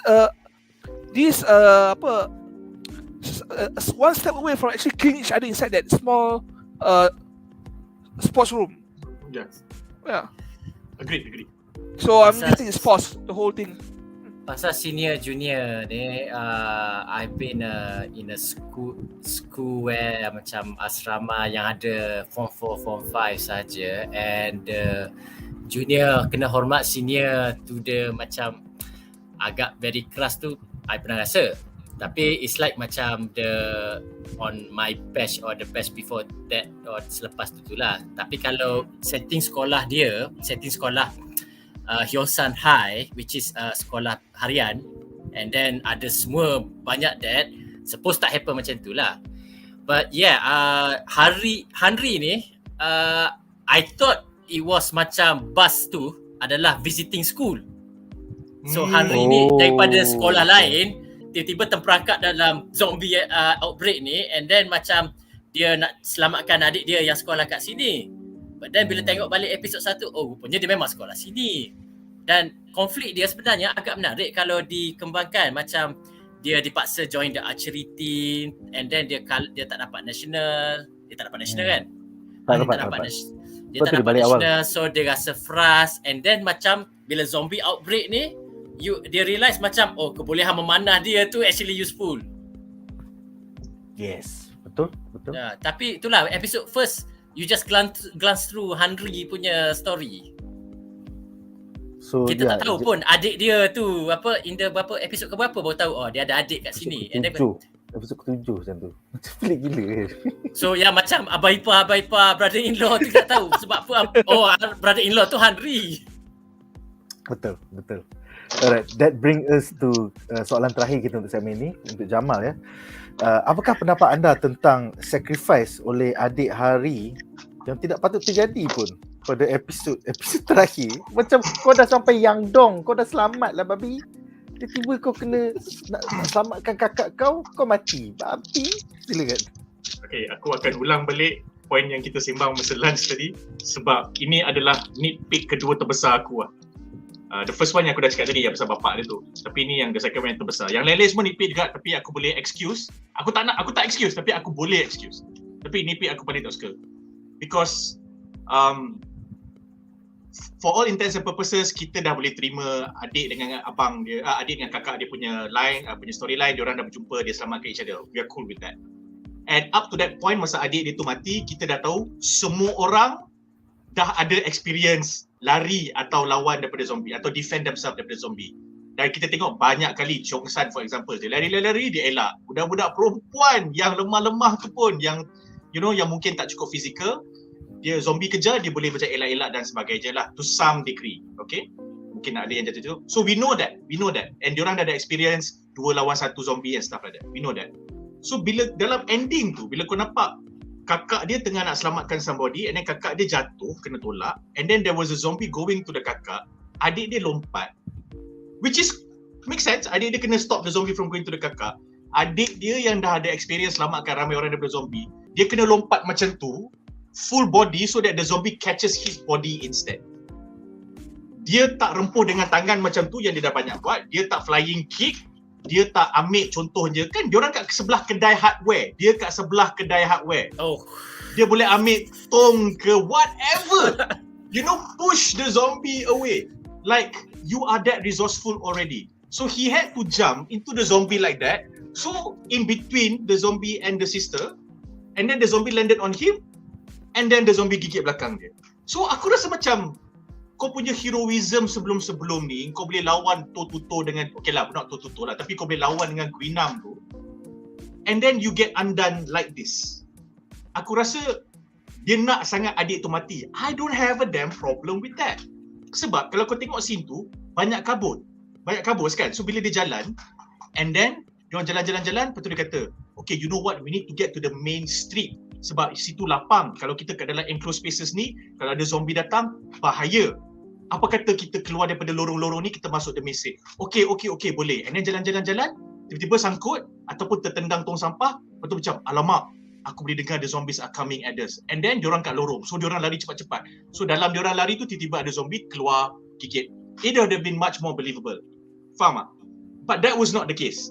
And then another point, okay lah, katakanlah kau nak lawan juga dekat depan kedai hardware tu. Aku okay je sebab apa? Ada orang yang injured. Brother-in-law injured. Babi brother-in-law ni. Dia injured, so dia tak boleh lari. Betul ketuk, aku nak defend. Betul ketuk, tak boleh kau defend seorang. Sebab apa? So Hyok tu, I've lost 2-3 friends already. We've lost 3-4 people already. You know what? Nobody is losing anybody. Fair, I take it. Aku boleh terima benda tu. But you had enough time, kata, guys, kalau kita masuk kedai hardware ni, kita tutup pintu ni agak-agak, dia orang boleh masuk tak? Aku macam bersepah rumah kosong dekat situ. Pecahkan je lah tingkap, barricade dia tingkap. It's that simple. So, okay lah, kau nak lawan juga. So, katakanlah kita terima, okay lah, kau nak lawan juga kat tengah street ni. And then, bila dia lawan, you had to jump into the zombie like that. So, that is something yang aku sangat macam, aku nipik gila babi. And this is not because aku nak kakak dengan adik ada happy ending ke tak. Of course, I wanted that. But that was not the reason why. Aku macam, lah, kalau, oh my god, that is so planted. You just wanted the younger brother to die. No, like, cannot. It would have been so much more nicer or heroic kalau younger brother tu, dia mati, bila Namra nak gigit somebody from behind, and then dia just suruh tangan dia. And then dia diri, heroic gila, dia diri macam tu. Why did you do that? I told you I would do it, kan? Because I took your badge already and you took my badge. That would have been fucking awesome, bro. Like, yeah, man. We will still say benda ni ridiculous, but damn it looked cool regardless. We would have said that, but that was not the case. So aku rasa macam benda lain masa kau adapt kau boleh tukar. Katakanlah the younger brother died this way in the webtoon, you wanted to change that, Kakak lah. Like, the brother has to die lah. But he could have died in so many different ways. It cheapens everything he did tau. For me lah, sayang sangat. Aku celebrate gila bila kakak dia naik bukit after panah dua zombie. Aku macam, kakak, hari. Aku macam, oh gila pay off sial. Thank you very much. Walaupun tak adalah saya tak sangat. I just wanted that to happen. Tapi sayang, aku rasa sayang sangat. Macam, lah, this is how. Habis tu yang lain-lain duk gaduh nak kena tahan muka zombie, darah zombie masuk tu, tak transform pula. Aku macam, annoy gila. Macam yang mamak welfare tu ada injury, lepas tu yang the girl yang ostracize tu cari-cari sikit jadi okay ke? Aku macam, oi, what? Itulah satu lagi, macam kau dalam situasi tense macam tu kan, takkan macam kau tak luka and then kau tak fikir luka ni potensi aku kena infect ni. Aku there are a few things yang aku rasa they could have done better. Like, diorang pakai the guards, ini joints, fine, tapi tak ada orang tutup. Dalam train tubusan kita nampak dia tutup. Kalau aku rasa benda tu kita semua dah agree. Okay, cerita zombie sekarang, kalau ada zombie besok, semua orang tahu ambil majalah, tutup, cari tape. Aku macam, you know that shit is going to happen. Kenapa tak ada orang rasa macam, let's put a lot of cloth around our necks. Betul. Let's just put a lot of cloth around our necks. Why? Inilah tak ada karakter yang horror nerd. Dia missing the horror nerd. In fact kan, kalau lepas ni ada cerita zombie, tak kisahlah bahasa apa, lepas tu dia kata, oh shit, a zombie infestation is real. Do we have anyone who watch zombie films here? Lepas tu tak ada orang. Aku tak suka zombie. Siapa tengok zombie? Sikit-sikit zombie. Zombie is so 2 years ago, man. That would be a really funny scene for me. That would be really meta and funny. Perasan kan dalam filem zombie kan, aku rasa ni antara the few yang actually panggil zombie tu zombie. Betul. It's pretty meta in that sense lah. Dia terus cakap, ni macam train tubusan. Macam train tubusan. Ya lah kan. Bila kau dah meta, tapi kau tak ada karakter meta. Betul. Ya. Okay, point kau betul lah. Ya, aku setuju. Speaking of infection, right? Do you notice something that's a bit off about the infection punya causes? Guinam bites Namra. Namra becomes a Hamri. Yeah. But Guinam did the same to Namyeon, the rich girl. The rich Mama girl. Aceh tu. She didn't become a Hamri, and so is the other victims. There was a VO. There was a VO, aku tak ingat daripada Dr. Lee or daripada somebody cakap different humans have different immunities and different strengths to their immunities. So some are more immune to others, so dia boleh lawan. Some are less immune, so dia submit. Tu je lah. Ni doktor tu cakap dalam one of his VOs, dalam one of the If that's the case, there should be a lot more Hamris than 3 actually. Ya, kita akan bincangkan tu. Which there will be kononnya lah nanti ya. Kita akan bincang. Ending dia tu. Ending dia ya. Kita akan bincangkan nanti. Alright guys. So dengan itu berakhirlah segmen kedua. Nick, kau baca last comment tadi? Oh, last comment tadi Season 2. Yang ada season 2 tapi tengok. Season 2 versi sekolah rendah. Sebab dia orang geng-geng woke code baru ada horror nerd. Itu lawas ya. Aku tak nak tengok tu. Kalau kat sekolah rendah aku tak nak tengok. Tak, ayat dia sebab dia orang geng-geng woke. Tapi kan ada scene yang budak-budak tadika zombie tu. Itu comel tu. Oh, budak tadika zombie tu menakutkan sial. Itu memang cool gila. At the same time it was cute. Tak, ayat biru ni je sial. Dia orang geng-geng woke code baru ada horror nerd. Number 1, horror nerd akan wujud sama ada geng-geng woke atau tidak. Okay? Kalau kau cakap macam ni, this is a disservice to all the horror nerd, zombie nerds from Romero's time sampai sekarang. Yeah. So, tapi I get your point bro. Lawas ya. Aku suka point kau. You know what's better than a horror nerd? What? A prepper. Oh yeah, Doomsday Preppers are cool man. Oh shit man. Betul juga sebenarnya tu. Macam watak perempuan dalam Alice in Borderland tu. Yeah. Survivalist, yeah. Actually I'm quite surprised Korea tak ada Doomsday Preppers je. Yang ada militia sendiri macam redneck dengan dia orang punya truck sedia nak tembak-tembak. Actually they do. Actually they do. But not for zombies. North Korea. Oh. Ya. Actually you're right. Memang ada bunkers. Yeah. Memang ada bunkers all around the city. What's All that? around the cities. What's that film? Apa yang menang award last year? The Parasite. Parasite A kan ada lot there was one of point houses dia ada macam ada own private bunker. bunkers. Yeah. Wow. Yeah. Ya, They kita are patut prepared. ada North Korean preppers ni. Kita patut ada. But no one appeared. None of Yeah, these apa man. appeared in this film. Maybe Kat Malaysia kita tak ada bunker sebab macam kita pandang, kita tengok Singapore. Itu macam Indonesia tu macam Indonesia takkan serang Malaysia because they are already better in many things that they want to be better at. So macam tak ada sebab nak serang Malaysia. Diorang akan Thailand serang sebab- Malaysia hanya dengan pekerja buruh dan juga Ya. nannies. Ya. Ini. Kalau Thailand pula dia kata macam Malaysia takkan serang kita dan kita tak perlu serang Malaysia sebab kalau kita tak ada Malaysia tak ada tom yum. So Wow. itu adalah ekonomi sebenar Malaysia. The money laundering activities in Malaysia sebenarnya is facilitated by all the tom yum shops. Kedai Kalau tak ada tom tom yum yum shop betul. Malaysia ni, so Malaysia takkan buat benda bodoh dan serang kita.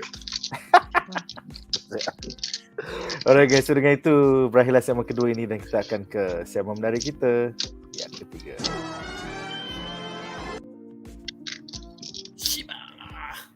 Alright, jadi segmen ketiga kita adalah tentang villains we love to hate. Korang baca sendirilah carutan di situ. So kita ada 3 soalan. Soalan pertama adalah untuk Tarmizi. Di antara kesemua watak-watak antagonis dalam siri ini, yang kalau aku tengok kat overlay ni, 3 ekor jimat ni, seperti atas sekali Nayon, and then bawah sekali tu Guinam, dan tengah tu ialah Haisu, budak yang kena bully, yang bakat sekolah. Diorang sengaja dia buat kau panas bila kau tengok kerenah diorang setiap episod. Siapakah yang anda paling benci? I think this is open kepada semua orang, tapi kita mulakan dengan Tarmizi, silakan. Tak tahulah apa sebab. Okey, Namnyong taklah benci sangat because macam dalam sekolah ada je budak yang apa kita annoyed, kita macam alah dia ni semua. I mean it's a realistic portrayal of macam apa memang karakter gitu wujud dalam sekolah. So and macam dalam set up gini she has her purpose, apa watak tu apa semua, and dia almost ada a redemption arc yang apa bila dia dengar apa geng-geng tu berborak, dia duduk sembunyi dalam apa store music yang ada semua makanan apa semua, and then dia hampir macam okay nak tolong dia orang. Unfortunately jumpa dengan apa Guinam. Okay, so Guinam watak bully sekolah. I think macam masalahnya the exposition tu was not done well. Aku tak macam get the macam berpeluang nak macam actually kenali semua watak-watak ni apa-apa semua, and then macam bila kau berada dalam situasi macam tense, tegang macam ni apa-apa semua, so it's normal behavior dia orang ni. So because you dah establish Guinam tu memang pembuli, memang macam apa hampir sampah masyarakat apa-apa semua, so bila jadi zombie apa semua, so dia apa baling makcik kantin supaya nak pergi makan kat zombie tu is consistent lah dengan watak dia. So dengan apa yang tengah ni siapa yang apa nak bunuh diri ni? Nama dia adalah Haisu. Okay, Haisu. I mean budak apa macam watak begini unfortunately wujud dalam in real life yang kena bully dan dia accept dia kena bully apa semua, dia helpless, tak boleh buat apa-apa semua. I mean it's supposed to be deep, supposed to be macam kita nak sympathize part dia. Again the apa exposition tu tak berapa sebab kita duduk sibuk dengan benda-benda lain, so kita tak ada masa sangat nak layan emo dia. So I don't like macam what they did was macam apa, I don't hate a character if they do bad stuff, tapi macam it's befitting dia punya characters. So apa cumanya I just macam they could have the story tu could have been done better for me to get really interested dengan diorang ni. So apa paling tak pun you rasa annoying lah. You rasa annoying dengan Namyong because dia punya judgemental dia apa-apa semua. You annoying dengan dia emo girl nak bunuh diri apa-apa semua. And yang masalah watak Guinam ni, dia pergi cari gaduh dengan Cheong Sang yang tak ada kaitan dengan dia.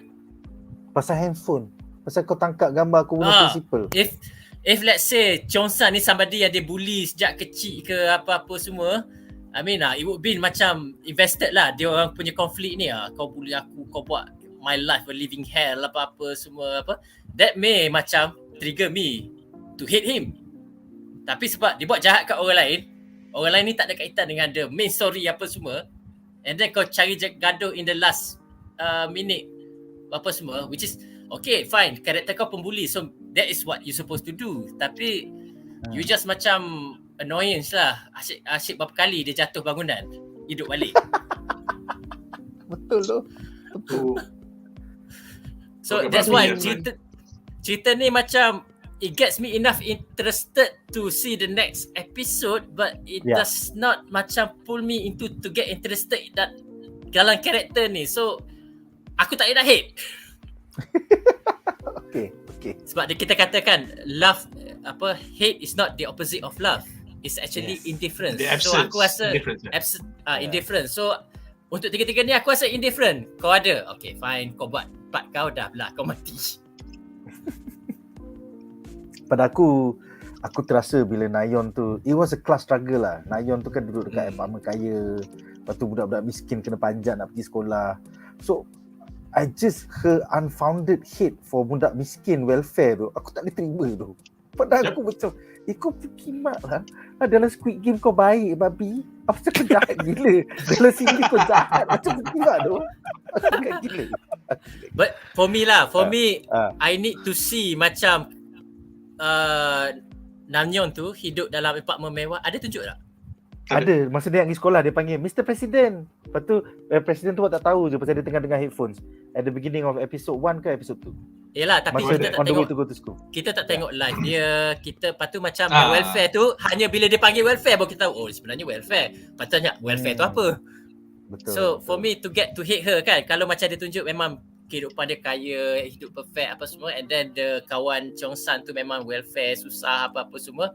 So bila dia kutuk macam tu, baru aku boleh terasa. So it all macam kau just episode first tu lah, kau just glance through everybody, kata okay ni orang ni, zombie happens.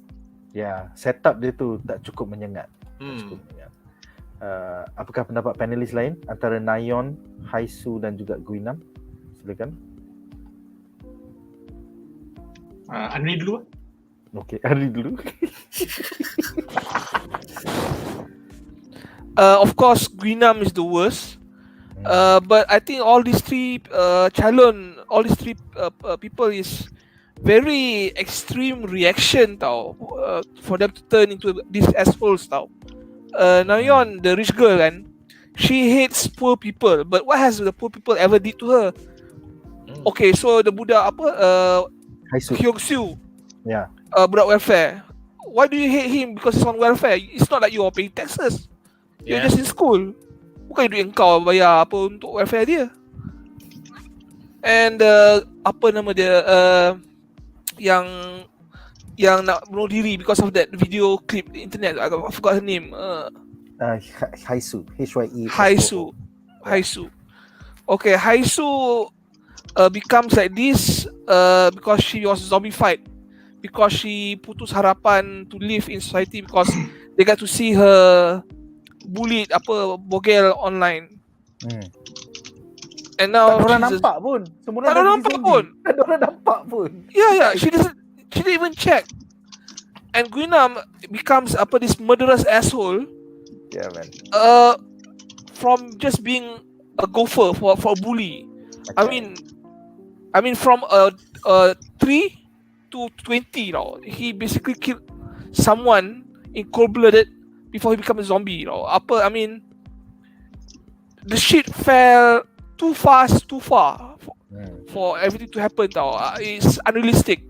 So all these three characters are pretty unrealistic, turning to these sort of asshole characters. But Guinam is obviously the worst because we've seen him giving our protagonist a hard time for like 8 episodes. Betul. Since episode 3 sampai episode 12. Yeah, I feel that because this story is plot driven, not character driven. Maybe sebab tu lah. If they spend more time on Guinam kan, show macam flashback kan, macam he was being goaded by punya boss, dia punya Taikos, dia punya boss, dia punya big brothers, and at home dia punya parents kan ignore him or abuse him. We show macam the extreme mental pressure that breaks him as a decent human being kan. Okay, maybe we can buy him being this psychotic killer punya type of person, but we didn't get that. So there's a lot of things lacking on characterization for not just Guinam, for everyone here. Yeah, that's cerita ni in nature dia plot driven tapi trying to be character driven tapi tak sampai. Setuju? Kamal? For me, kalau aku nak kena rank siapa yang aku benci bila aku tengok cerita ni, aku akan letak siapa nama ni, Nayon. Aku akan letak Nayon paling atas sekali, only because of how her scenes made me feel and how she was written lah. I'm not saying it was great ke, effective ke apa ke, tapi dalam ketiga-tiga watak ni, watak Nayon ni, bila dia menunjukkan kejelekan dia terhadap orang-orang welfare ni, itu paling terkesan. Sebab kalau Haisu, kau nampak dia punya rage, kau tak nampak dia tak buat kau benci dekat dia. Yeah, dan she's a Guinam, victim. She's a victim. Okay? Dan Guinam is just a wannabe bully that got in the worst possible way or in the weirdest, strangest possible way got to become a big bad bully. Yeah. Tu je. So kau tak rasa benci kat dia. So dalam ketiga-tiga ni yang betul-betul buat kau rasa macam sial lah kau is Nayon lah. And so that's my answer. Tapi for me yang aku rasa villains is not any of these three. Oh. For me the villain was the guy that closed the door on siapa nama ni, on Haisu, and lepas tu dia tak buka pintu and then helikopter selamatkan dia. Mamat tu. Yes. Ada siapa lagi kat sekolah ni? Tak ada. Seorang je yang terselamat. Itu memang. Lepas tu masa dia kena gigit dengan Haisu tu, macam padam muka. Sebab betul. Dia memang, sebab dia it's a conscious decision. Dia tahu dia boleh selamatkan orang tapi dia tak selamatkan. And then I don't get macam okay lah dia kena join gang bully tu, tapi dia tak seteruk kena macam Mina Imo ni. So macam untuk dia macam cari pasal for the whole tu what's your deal? Yeah. Aku rasa personally, this is why I hate him tau. I felt that what he did was consistent with his character that was portrayed from episode 1, which is the reason why I hate him even more compared to the rest. Cuma mungkin setengah viewer takkan translate benda tu because orang akan fikir, because we are viewers, we are watching, we know yang belakang pintu tu, sebalik pintu tu manusia. Tolonglah buka. Tengah ketuk pintu. This boy is too afraid to open the door because he doesn't know what shit is going on. And it's malam. So bila pintu tu kena ketuk, walaupun dia dengar suara orang buka pintu, dia dengar suara bising-bising kat situ. He doesn't know if kalau dia buka pintu zombie dah sampai ke belum. So the first time dengan budak tu was siang, bro. Siang. I know. My point. Siang. I know. My point is bila dia ketuk tu, he doesn't know yang, tapi kan zombie dah tengah nak naik. Kan we all know yang zombie tengah nak naik. They were trying to hold the zombie off dekat situ.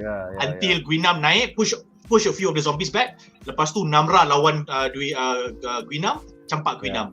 So my point is at that point his fear was founded sebab zombie dah sampai second last flight of stairs nak naik atas tu. So aku punya rationalization is that asal kau tak sembang je dengan orang yang cakap tu, open the door, is there anyone there, open the door. Takkan kau tak cakap je. Faham tak? If it was me, tapi I'm not trying to insert myself lah. If it was me, I would go like, siapa tu? Korang ada berapa orang? Tak ada zombie ke? Tolonglah buka. I would have done that. So the fact that he didn't do that is very consistent with the character yang penakut. Because there was a conversation that Haisu had with him before Haisu left. Dia kata, oh aku sukakan kau tapi aku tak boleh nak cakap bla bla bla bla bla. Lepas tu they had a moment of connection, and then the next episode Haisu tanya dia, oh kenapa you tak cakap, kenapa you buat macam ni, kenapa you buat je, and then he said something, lepas tu Haisu TikTok macam, oh sebenarnya kau bukan suka aku sebab ni lah, kau confess sebab apa lah, tapi sebenarnya kau memang penakut. And then the boy had no answer to that, and then she said, oh fuck it. That's when she decided she wanted to go down and go find the phone, because the boy gave a really bad answer to her with regards to the video getting uploaded. So that is very good. So that was very consistent. So I liked it that he did that. So for me, he is the biggest villain lah. Because pada aku, kalau dia buka pintu tu and everybody was safe, Guinam panjatlah bumbung tu 80 kali, dia takkan jumpa siapa-siapa, and that's it. Everybody would have been saved. Yeah.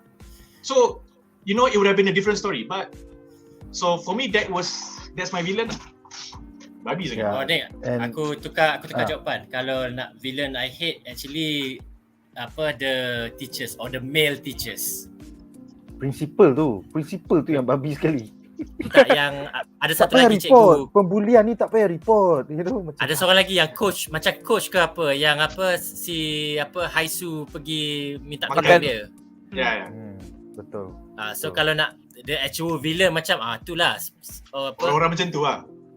Yes, toxic male teachers lah. Betul. Kalau nak compare Train to Busan, aku villain somebody I hate is the politician tu. Oh, itu semua orang benci. Ya, tu memang Tapi the cool thing about that guy is we hated him so long until the very end. Lepas tu dia kata, I need to get back home to my mom. Lepas tu kau rasa macam, kalau kau cakap awal-awal, boleh tak? Kalau kau cakap awal-awal, we would be more sympathetic for you. Faham tak? So I love the fact that you make me feel that way right at the very end before you died.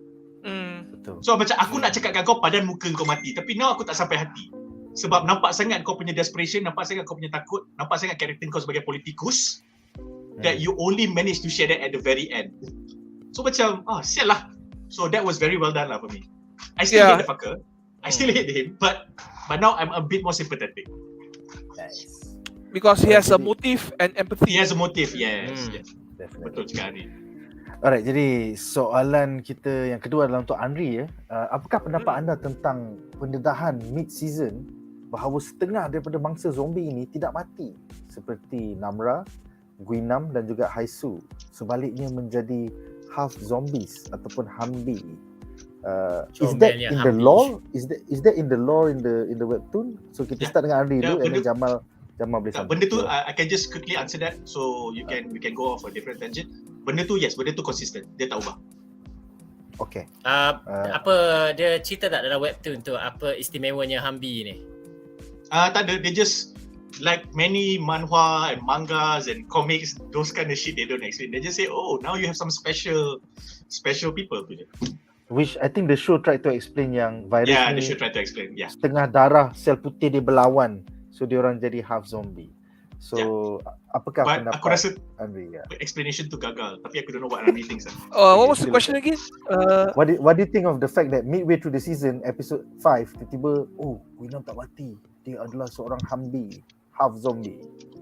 Then digigit Namra pun jadi half zombie, and then Haisu ni pun half zombie. So how did you find that as a fan of zombie films?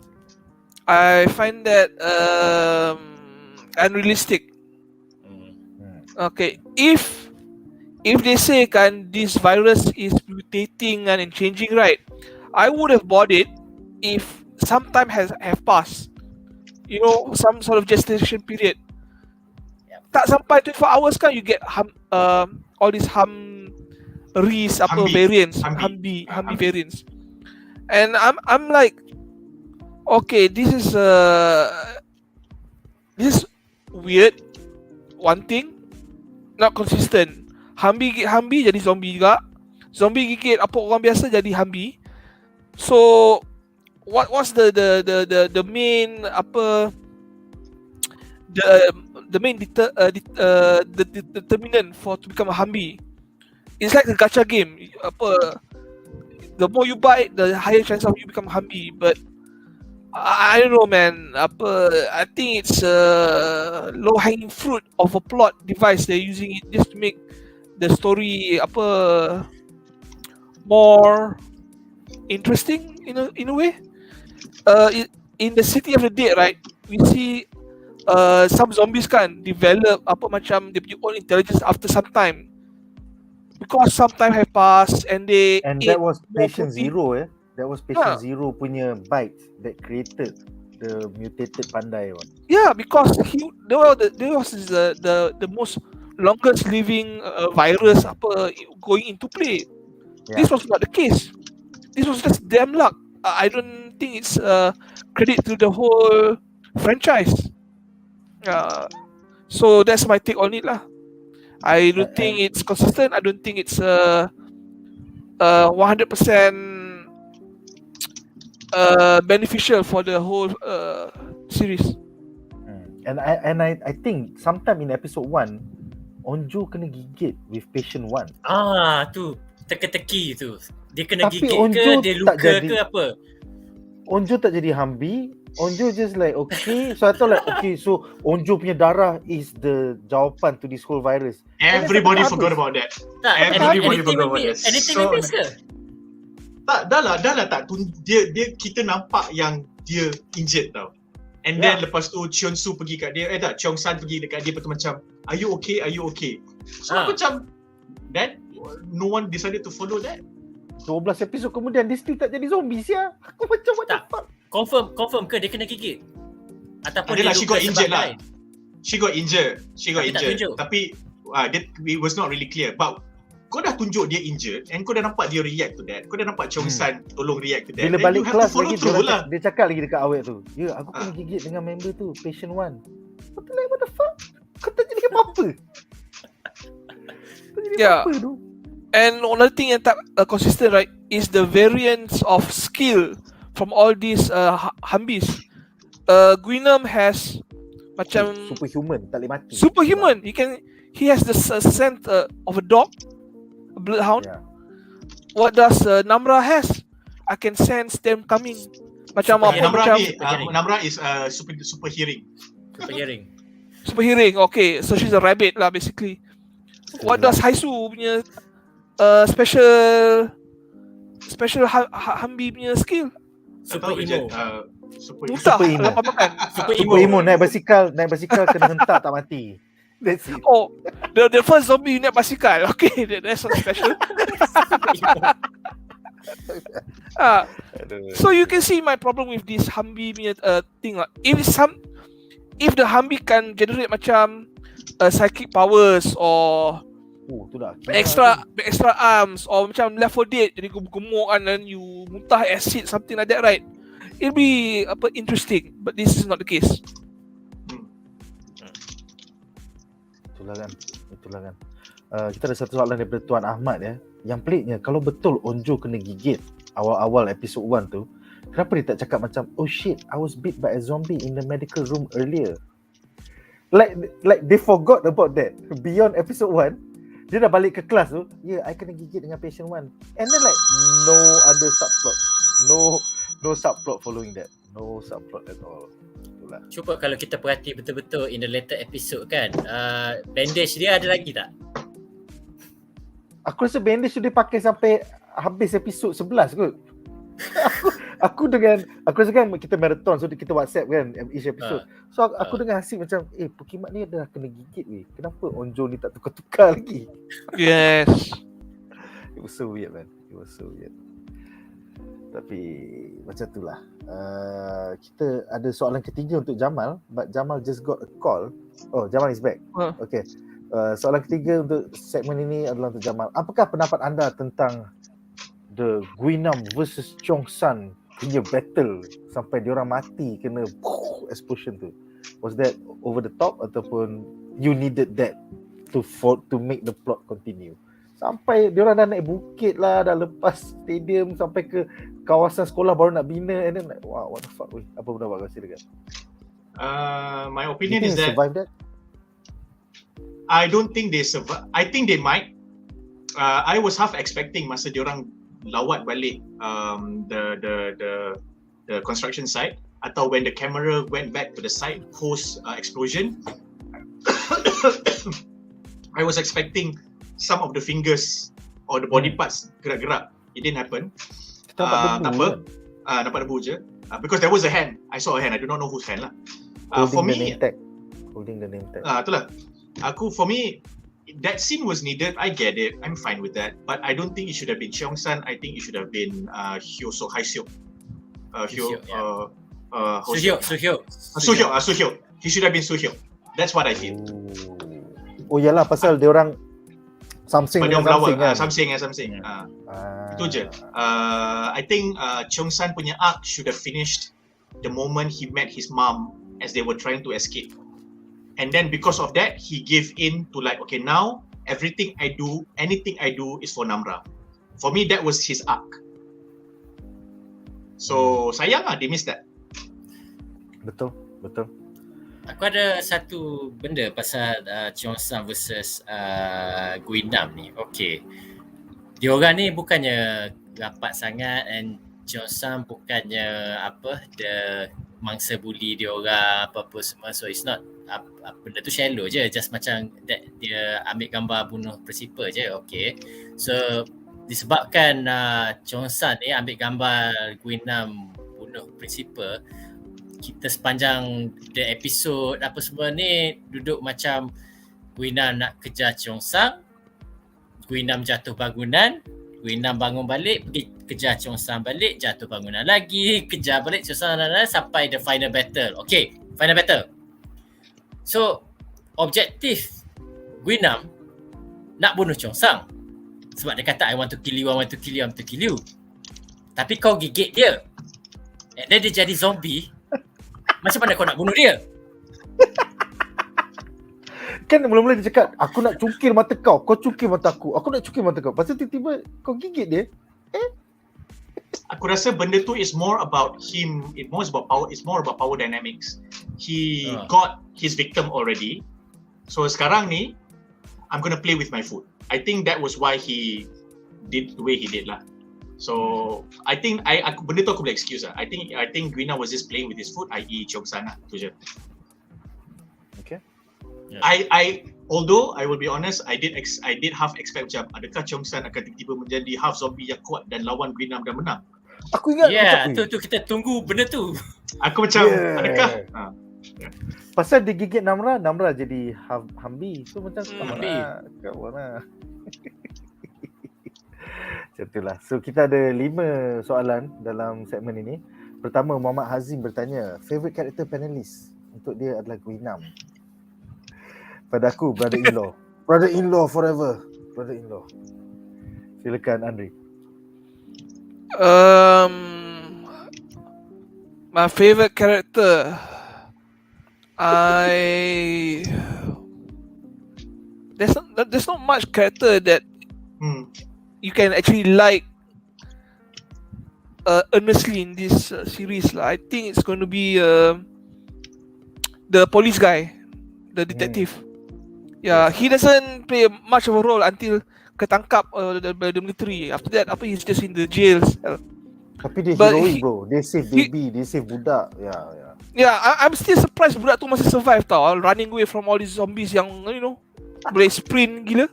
Betul, yeah, kanak-kanak ni kan, you see how short the legs is, right? For some reason dia boleh outrun these zombies. The budak annoys me, so yeah, the police guy. He has the most heroic traits of all these characters inside this story. The unsung hero. Aku suka bapak dia. Bapak Namra. Oh, bapak Onjo. Onjo, Namra pula, bapak Onjo. Namra tak ada bapak. Salah. Bapak Onjo, aku suka bapak Onjo. Nice. Tarmizi? Aku choice yang left field sikit. Commander tu lah. Martial law. Commander martial law.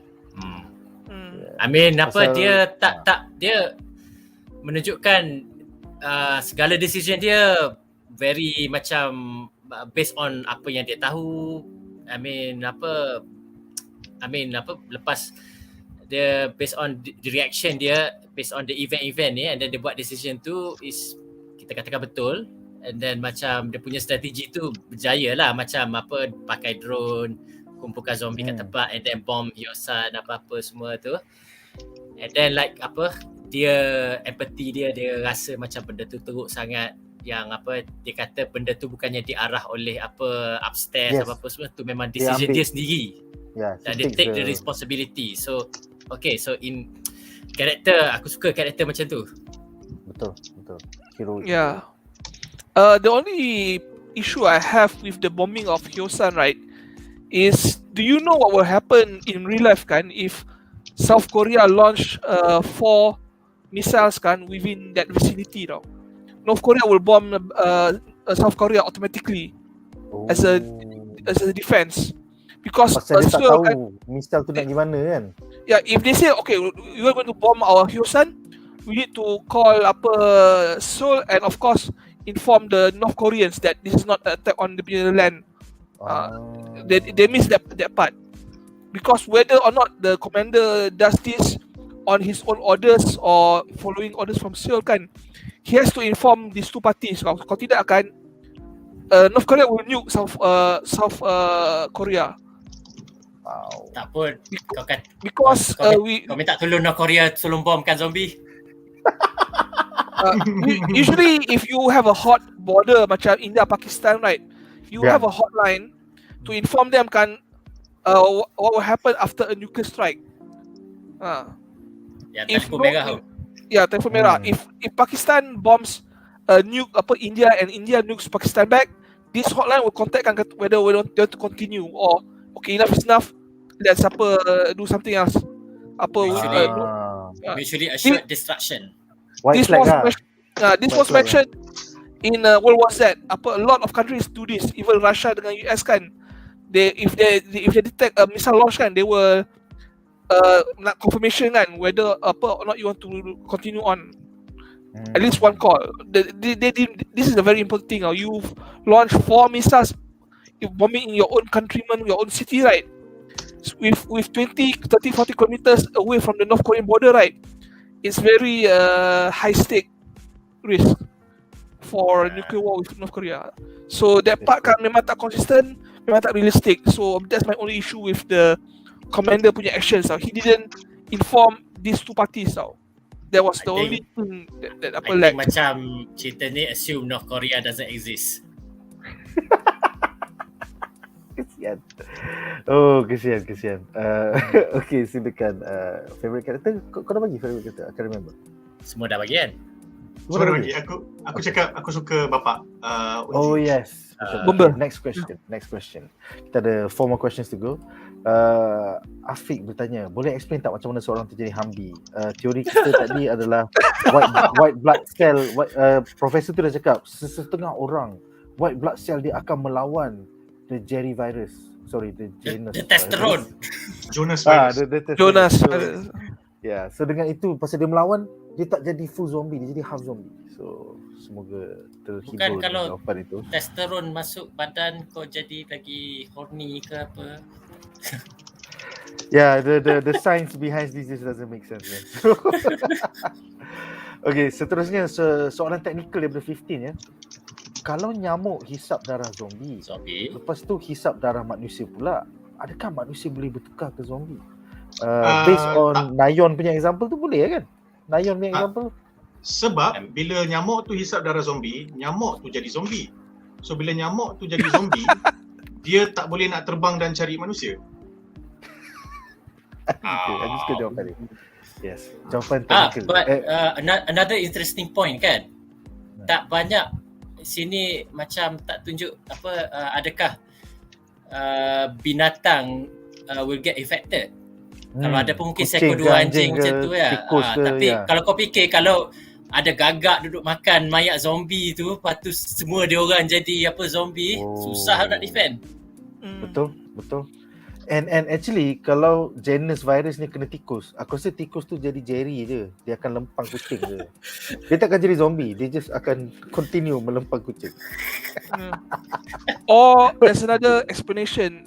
Maybe the animals macam lintah, kutu, nyamuk, and they are incapable of ingesting zombie blood because they can sense that something's wrong with the thing, macam poison now. So bukan makanan.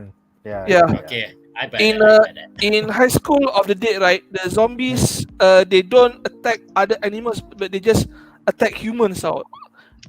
They in High School of the Dead, the satu anjing, right, this one dog, dia lalu depan hot, they didn't kacau because they only feed on humans. So maybe it's just a specialized predatory virus. Maybe. In that story lah. Here maybe I'm more leaning towards the animals tak suka makan zombie because they know it's bad meat lah. Dia macam Okay. daging yang busuk. Make sense. Again, tak seterusnya, ada nerd tak ada horror nerd untuk explain benda-benda ni. Betul. I think horror nerd ni terlalu American thing lah. Although bila kau dah tengok Kingdom, Train to Busan, takkan tak ada horror nerd Korea kot. Come on man. Ada je. Tak. Net ada di mana-mana Tak, because Kingdom dengan Train to Busan tu kau punya if it's this is plot driven kan. Plot tu konsisten dan kau tak perlu fikir explanation dah sebab macam dia dah layout cantik. Betul. Dia, walaupun ada elemen bunga tu pun dia macam tak ada fully explanation. So alright, seterusnya Ahmad Nasuha bertanya, adakah bedah series Jack Reacher nanti daripada Amazon Prime? Unfortunately our bases are loaded. Kita dah 4 days in the week dah ada show. Hari Jumaat aku nak bercuti. Patut hari ni pun aku bercuti. So produk Magic dah nak keluar, so tak ada slot. Even hari Ahad ni kita nak start cover the after party, so memang 5 hari seminggu aku kerja cukup ah. Aku tak nak kerja sampai 7 hari seminggu. So sorry bro, tak ada coverage, tak ada slot untuk Jack Reacher the series. Although it Atau looks mungkin badass. Atau Nick mungkin boleh buat like kalau dia keluar binge, then you just do a season ending punya review for the whole season, just one session. Maybe lah. Kan, Kalau dia later, best. which is like 1 month, 2-3 months from now. Kalau dia best. Pasal it looks best. Trailer dia nampak best. Yeah. Sama lah macam Wheel of Time, it looks nice. It was Diam, nice kau until diam. it was bad. Kau jangan cerita Wheel of Time. Aku jealous It was tengok nice Lord of until the it was Rings. bad. Lord of the Rings sampai ada 23 poster. Butuh Wheel of Time ada 7 je. Fuck you man. Fuck you Amazon. Sebab bajet 10 juta per episod tu. Dia tak boleh kurangkan 10 sen pun. Dia tak boleh buat Masuk digital poster poster yang- pun. Tak boleh nak guna duit tu buat poster lebih pun. Okay, final question untuk segmen ini. 2 soalan untuk panelis. Terangkan istilah Hambi, half zombie, Hambi, dari segi perspektif masing-masing. Oh my god. Dan siapakah bapa baby yang 2 polis itu selamatkan? Teori Brazil aku, Suhyok, main kayu 3. Ataupun masa tu dia tak kenal lagi Namra. So dia macam dia tak kisahkan Namra, dia main dengan budak tu. So tu adalah aku punya teori Brazil. Silakan Tarmizi. Okay, terangkan istilah Hambi dari segi perspektif. Hambi, half zombie. So dari teori ni coin oleh brother-in-law, nak explain apa yang jadi dekat Namra. So dia panggil Hambi, half zombie. So dia itulah seperti yang kita duduk discuss apa semua ni, kita cannot find consistency lah. Siapa yang boleh jadi Hambi, macam mana Hambi tu jadi, apa istimewanya Hambi, tengok Guinam boleh jatuh berapa kali dan boleh bangun, lepas tu jadi kuat. Namra dia ada super hearing, lepas tu bila activate dia zombie mode dia, mata dia merah jadi sebelah. And lepas tu ada sedikit strength kan, 7 tapi tak banyak. Sebab dia tak makan. Persamaan ketiga-tiga ni lama kelamaan dia jadi lapar daging manusia.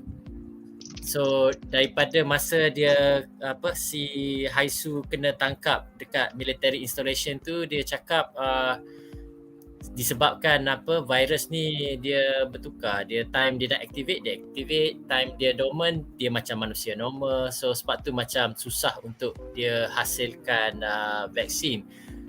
Kredit jugalah dia cuba macam sebab kita duduk hidup dalam COVID sekarang, duduk cerita pasal vaksin, dia cuba macam masukkan juga elemen okay, kau nak vaksin untuk virus tu kena ada consistent behavior. Kalau virus tu asyik evolve, vaksin kau akan tak berkesan lah. So okay, but itulah ianya sesuatu macam kita duduk discuss tadi, what's the point kau ada Hambi ni, lepas tu macam adakah sekadar kau nak dia daripada webtoon kan, ada Hambi ni kan. dan apa yang dalam webtoon tu yang jadi Hambi tu Guinam, Haisu dan Namra. Sama je, tak ada Sama. So kalau benda tu daripada webtoon tak ada cakap apa lah nak buat tu. Cuma what they do in the series tu is like macam point dia tak ada sangat unless macam dia nak tukar daripada suppose benda ni nak nampak macam character driven, tapi sebenarnya dia plot driven. So kalau dia tambah Hambi ni, dia akan jadi more action, so jadi more plot driven. Kau nak tengok macam dia lawan-lawan apa, dapat kuasa apa-apa semua.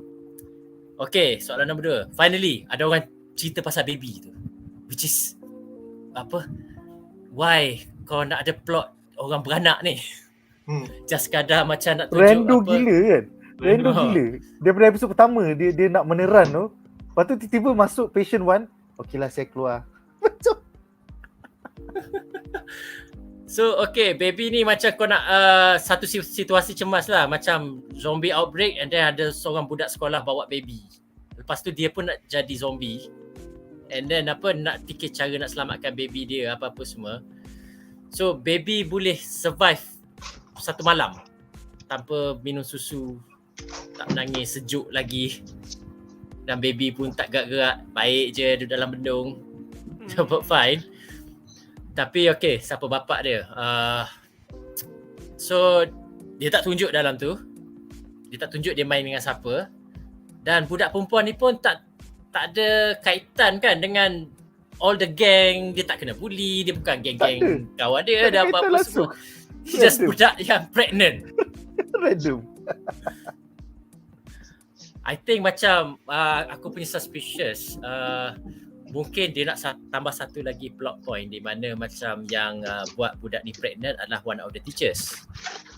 And then one of the teachers tu tak nak bertanggungjawab and then dia jadi zombie apa-apa semua. But seeing that dah banyak plot point apa-apa semua, so dia cut that. So tu teori aku lah. Dalam komik ada ke budak mengandung ni? Pregnancy? Ada aku tak? Tak sure. Aku dia tak ada dalam review dan semua benda yang aku baca tak ada mention. So I'm not too sure. But I suppose adalah sebab a lot of the reviews and then media that are covering yang cover the angle apa beza between the adaptation and the webtoon, hanya petik 9-10 benda tapi tak ada mention yang pasal baby ni. So I assume baby ni memang ada lah kat dalam the original source material. Pasal it's not different from the webtoon. Faham. It's not different from the webtoon. Okay. I think dengan itu kita akan Anri, silakan. Long shot, aku rasa bapak bayi tu Sol Hyuk. Semua orang nak jadi apa? Smooth Because anak Sol Hyuk. Because he's the most handsome of the bunch tau. The only person capable of seducing other girls and leaving them. Brother-in-law is out of question. Aku rasa baby tu mungkin bully punya son. Guinam punya anak. Maybe, I don't know. Maybe. It's unlikely lah, but you never know. That's just what I terasa macam. Tapi adakah kalau ini aku bully story writer, aku akan gunakan baby tu sebagai macam apa, cure ada dalam baby tu. Pula. How? Dia tak How? zombie. Macam mana the baby was born like 9 months ago, 10 months ago when the sperm fertilized the egg long before the zombie muncul. Marah. I'm just like my brain cells are dying. Tak, aku buat dia apa, what happen when apa zombie gigit baby, where macam baby ada macam apa antibody mak dia in the apa awal-awal tu masih strong apa semua, so antibody dalam baby tu is strong enough untuk lawan that virus and create the vaccine. Macam gitulah. Mungkin lah. Tak baru macam ada purpose ada baby tu. Tak ada purpose tu. Hanya untuk policeman tu selamatkan. Rescue, yeah. Even tapi kau bagi lagi dia budak. Itulah. Aku ingatkan Onjo punya darah is going to be the vaccine. Yeah. Punya tak ada makna. Tak ada makna. Cerita ni tak ada makna. Macam tu lah kan. Hazim mengatakan boleh buat kalau Dr. Lee jadi bapak baby tu. Tiba-tiba Dr. Lee ni jadi rapist pula bagaimana? Or sebenarnya baby tu anak kepada anak Dr. Lee. Lee Jin-soo yang dah kena testosteron tikus, lepas tu dia kuat main. Yeah. Sebab dia patient zero. So betul tu baby zero lah. Yeah. Baby Zero adalah jawapan kepada patient zero. Aku tak boleh terima guys. Okay guys, so kita dah mula menyimpang tu. Dengan itu kita akan ke plot menarik kita yang keempat.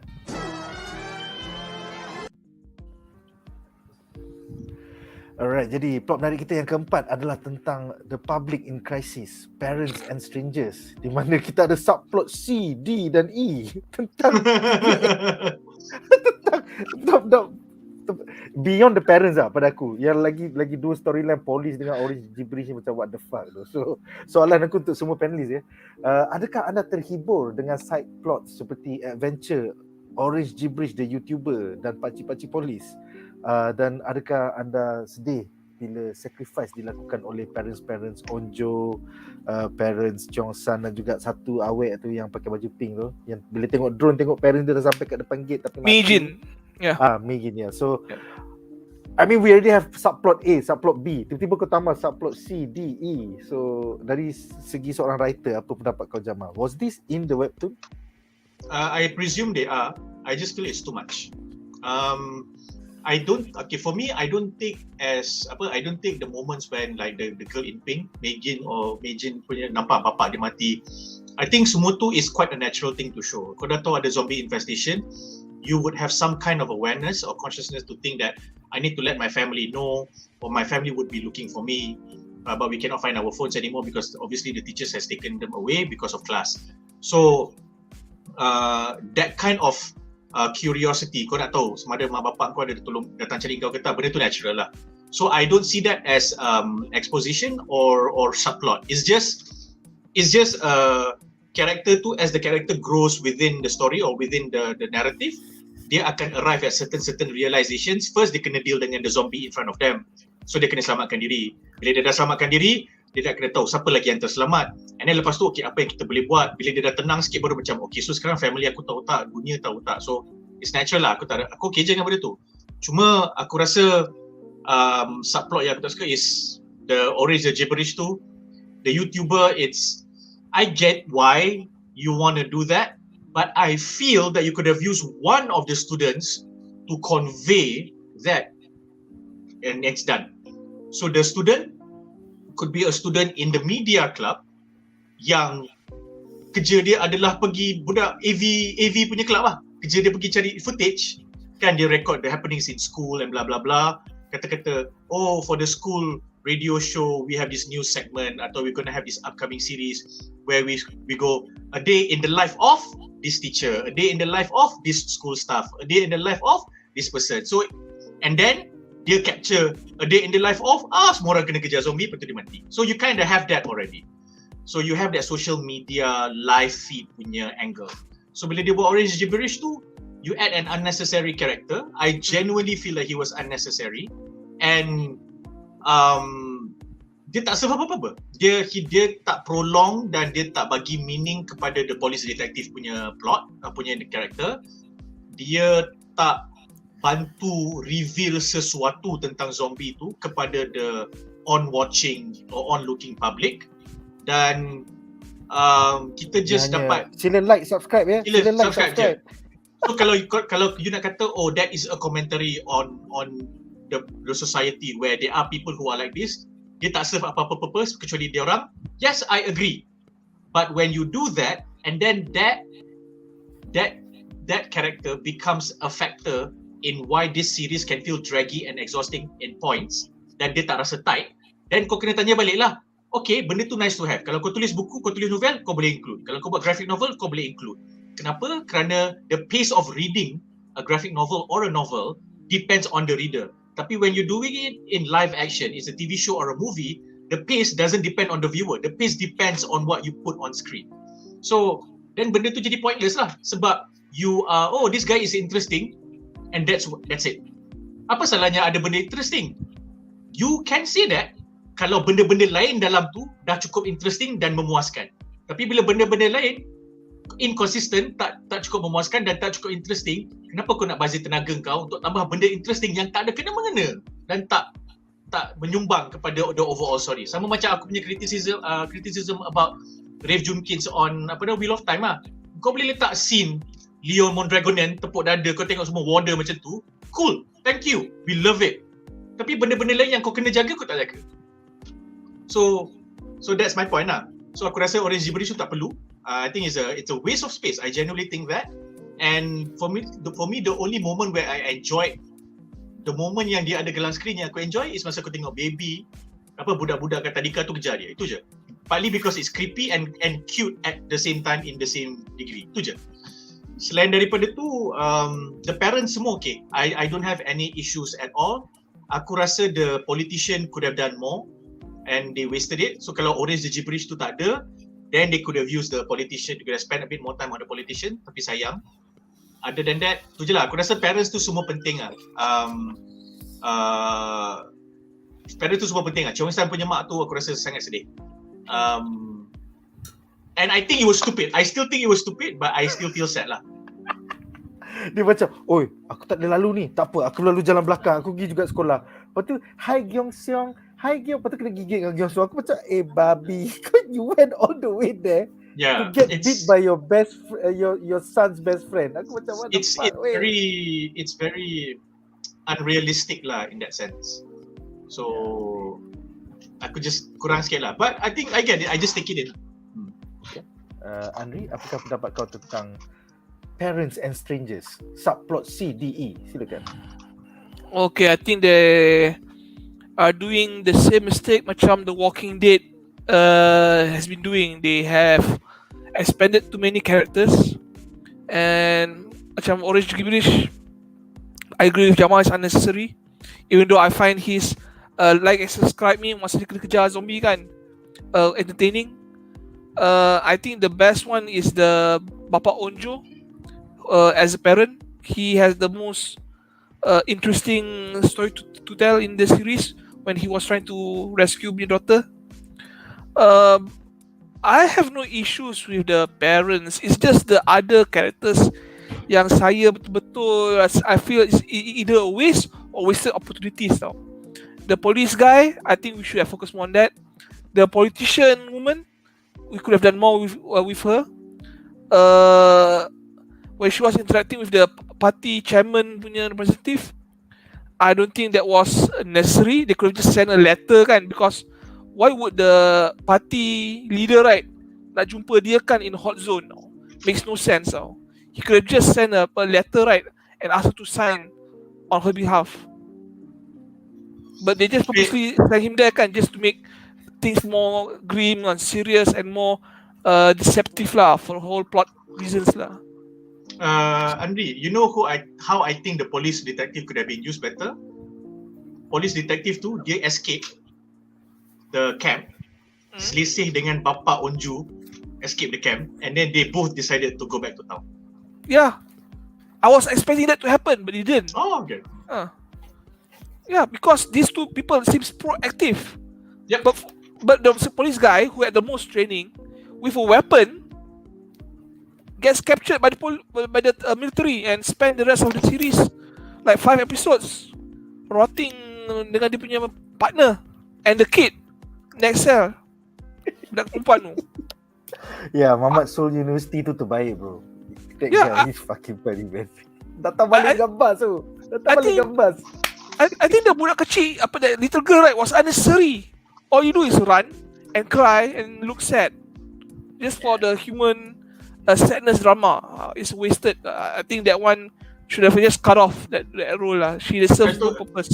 Aku setuju. Kalau kita nak buat scene macam tu, the source material could have done a scene where dia buat exposition, zombie, virus, whatever. Tapi dalam exposition tu, visually dia tak depict the virus, but they depict the destruction that the virus caused. So akan ada scene macam budak kecil tengok mak dia kena makan, lepas tu dia buat macam tu. Tapi ada VO tengah cakap pasal virus ni macam ni, virus ni macam ni, manusia ni macam ni, manusia ni macam ni. So kau dapat montage for about 2 to 3 minutes of the destruction that the virus caused. So that's it, 3 minutes. Kau dah cerita semua dah. Human element, kau nampak anak, baby tengok mak, kau tengok mak lose the baby or the kid, jadi zombie. Kau tengok so many other things, because the rest of the human values atau human punya angle, the school kids tengok bapak dia dah mati, tengok parents dia dah mati, tu dah settle dah. So okay. They could have made one of the characters in the army, weh aku ada cousin kat dalam Hyosan lah. Wasted. Like even setting up the army yang eventually jadi zombie tu, babi lamanya kau cakap dengan mak kau. Kan dia cakap dengan mak kau, ya. Saya nak pergi ni, tak ada, saya tak pergi sana. Lepas tu, fuck weh, kau berapa minit untuk pergi buat ni? Tiba-tiba dia jadi zombie. Macam fuck. Yeah, we spend like 5 minutes listening him to lie to his mother. Oh, saya nak pergi main bola dengan kawan. Yang part tu aku ingat macam mati-mati like korang ingat Hellbound tak? Hellbound, where mid-season dia tukar apa? Dia buat time skip and then dia tukar character everything. Aku ingat macam tu. Ya. Kita tengok kita still in this timeline lagi. It's kind of weird. So Tarmizi, pendapat kau tentang plot siri? Sama lah, apa macam wasted potential. Macam YouTuber tu, you could have macam use him as a framing device nak tunjuk macam keadaan sebenar di tempat-tempat lain, and then macam boleh like kalau macam if dia tu ada dalam first episode or the second episode, dia tiba-tiba zombie outbreak and then dia cuba selamatkan diri, at the same time dia tangkap keadaan tu macam mana, so you get the full picture lah apa yang berlaku. So you can use him to do that, tapi just macam comic relief untuk 1-2 episode. Lepas tu like he's not even from Hyosan tau. He went to Hyosan untuk likes dan subscribe. Aku macam Pukimak lah, kau ni babi lah. Kau bapak. In fact, kalau dia macam dia pergi Hyosan nak cover an event, atau macam sebenarnya aku travel blogger tapi ni my weekly vlog, minggu ni di Hyosan, and then zombie ada aku kena lari, so dia lari daripada Hyosan. That would be enough. Nobody needed to see him. He's not a sympathetic character. He's a douchebag. Pasal he goes into danger untuk like and subscribe, motherfucker. kau boleh buat dia pelancong macam Ali Squid Game ke? Saya pelancong Korea ni. Zombie. AISHIBAL. I didn't come here for zombie. Setuju. Itulah. Lepas tu karakter polis tu kan, I mean masa dia tengah interrogating Mr. Lee tu nampak macam serius apa-apa semua, tapi bila keluar jumpa yang mamat Seoul Uni tu tiba-tiba jadi kelakar pula. Jadi komedik So it's like macam bila part dia tu jadi macam spin-off pula. I feel macam Jamal cakap tadi lah, this is the problem. Bila dekat webtoon, boleh lah kau nak ada 5 plotline at the same time, tapi when you are making a live action TV series, the job of a guy adapting is to tengok apa yang tak penting, you just take it out. Instead of kau nak adapt semua benda bloated gila. This series should have been 8 episodes. Atau 10 maximum. Aku sampai 12. How I would, kalau aku agree dengan kau punya sentiment, tapi how I would word that sentence is, siri ni based on what they have shown us should have been 10 episodes at most. Tetapi if they want to give us 12 episodes, then that 2 extra episodes more could have been done on the wasted potential macam Anri dengan Mizi cakap. So it's not a matter of 10 episodes ke 12 episodes. Kau nak bagi 12, kau bagi padat. Kalau kau nak macam kalau assembly woman tu, the moment dia masuk quarantine dia dah tak ada makna dah. Storyline dia dah macam What would have been awesome is the assembly woman kata dekat fireman tu, aku nak ikut, and then staff dia kata kau tak boleh pergi, kalau Hyosan lepas ni nak recover, we need you, and then she has conflict. Then it made more sense, because dia tak boleh kata aku Hyosan, I need to revive Hyosan. Lepas tu macam engkau duduk je dekat situ, lepas tu kau buat politician punya ni. So I feel that if she decided to follow, that would have made more sense. Something like that lah kan. Tapi aku faham lah, you can probably only change 10 to 20% from the source material. So sekarang ni it's not the question whether what percentage is the best. For me it's just simple, apa yang kau dah bagi kita 12 episod ni, sebenarnya 10 episod dah cukup.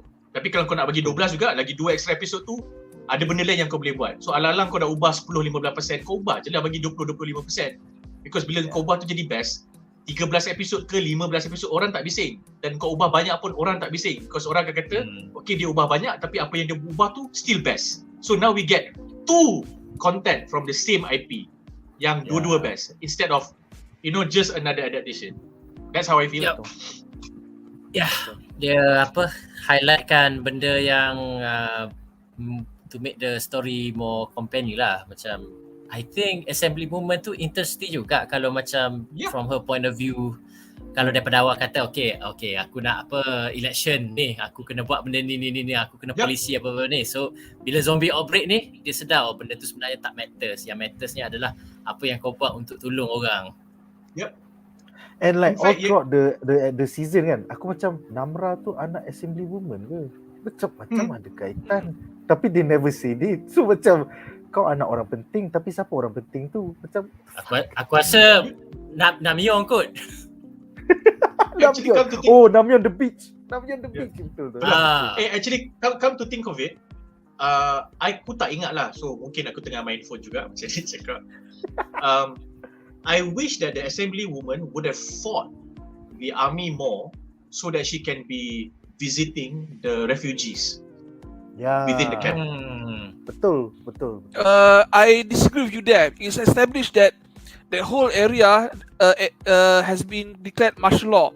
So no civilian government administration will be recognized except for the military. I mean like, it doesn't matter whether she gets to visit them or not. It's the fact that her character demands for her to visit the refugees. Because dia nak then why dia nak fulfill sebab dia nak fulfill dia punya role as wakil rakyat. So dia rasa macam aku nak kena visit my people. And then when she was visiting, this is macam where macam dia buat pilihan, dia nak jadi ahli politician yang sembang je ataupun dia nak jadi orang tu. Mungkin dia akan banyak gaduh dengan penasihat 25% dia tu lah. And at the same time macam ada chance je semua orang kena line up ambil makanan, semua orang kena line up bila nak ambil, so there was chance for her to talk to the refugees. Takkanlah tapi bukan ada satu scene yang diorang bagi diorang makanan ke? They did. They were separated. Tapi the point here is that we know we could have made that happen lah. I mean like we could have written her character to be somebody who demanded to see her people, and then the military kata tak boleh. Lepas tu kata I still had to come out to take food. We'll send them to you. Those kind of scenes could have still happened lah. The point is that character dia macam kau masuk dalam camp tu, aku nak jumpa kau punya captain. Lepas tu aku nak cakap kat captain kau, are you recording? Saya sebagai wakil okay lah. Bila cerita ni. I think macam tu lah. Okay, so dengan itu kita akan ke plot menarik kita yang terakhir.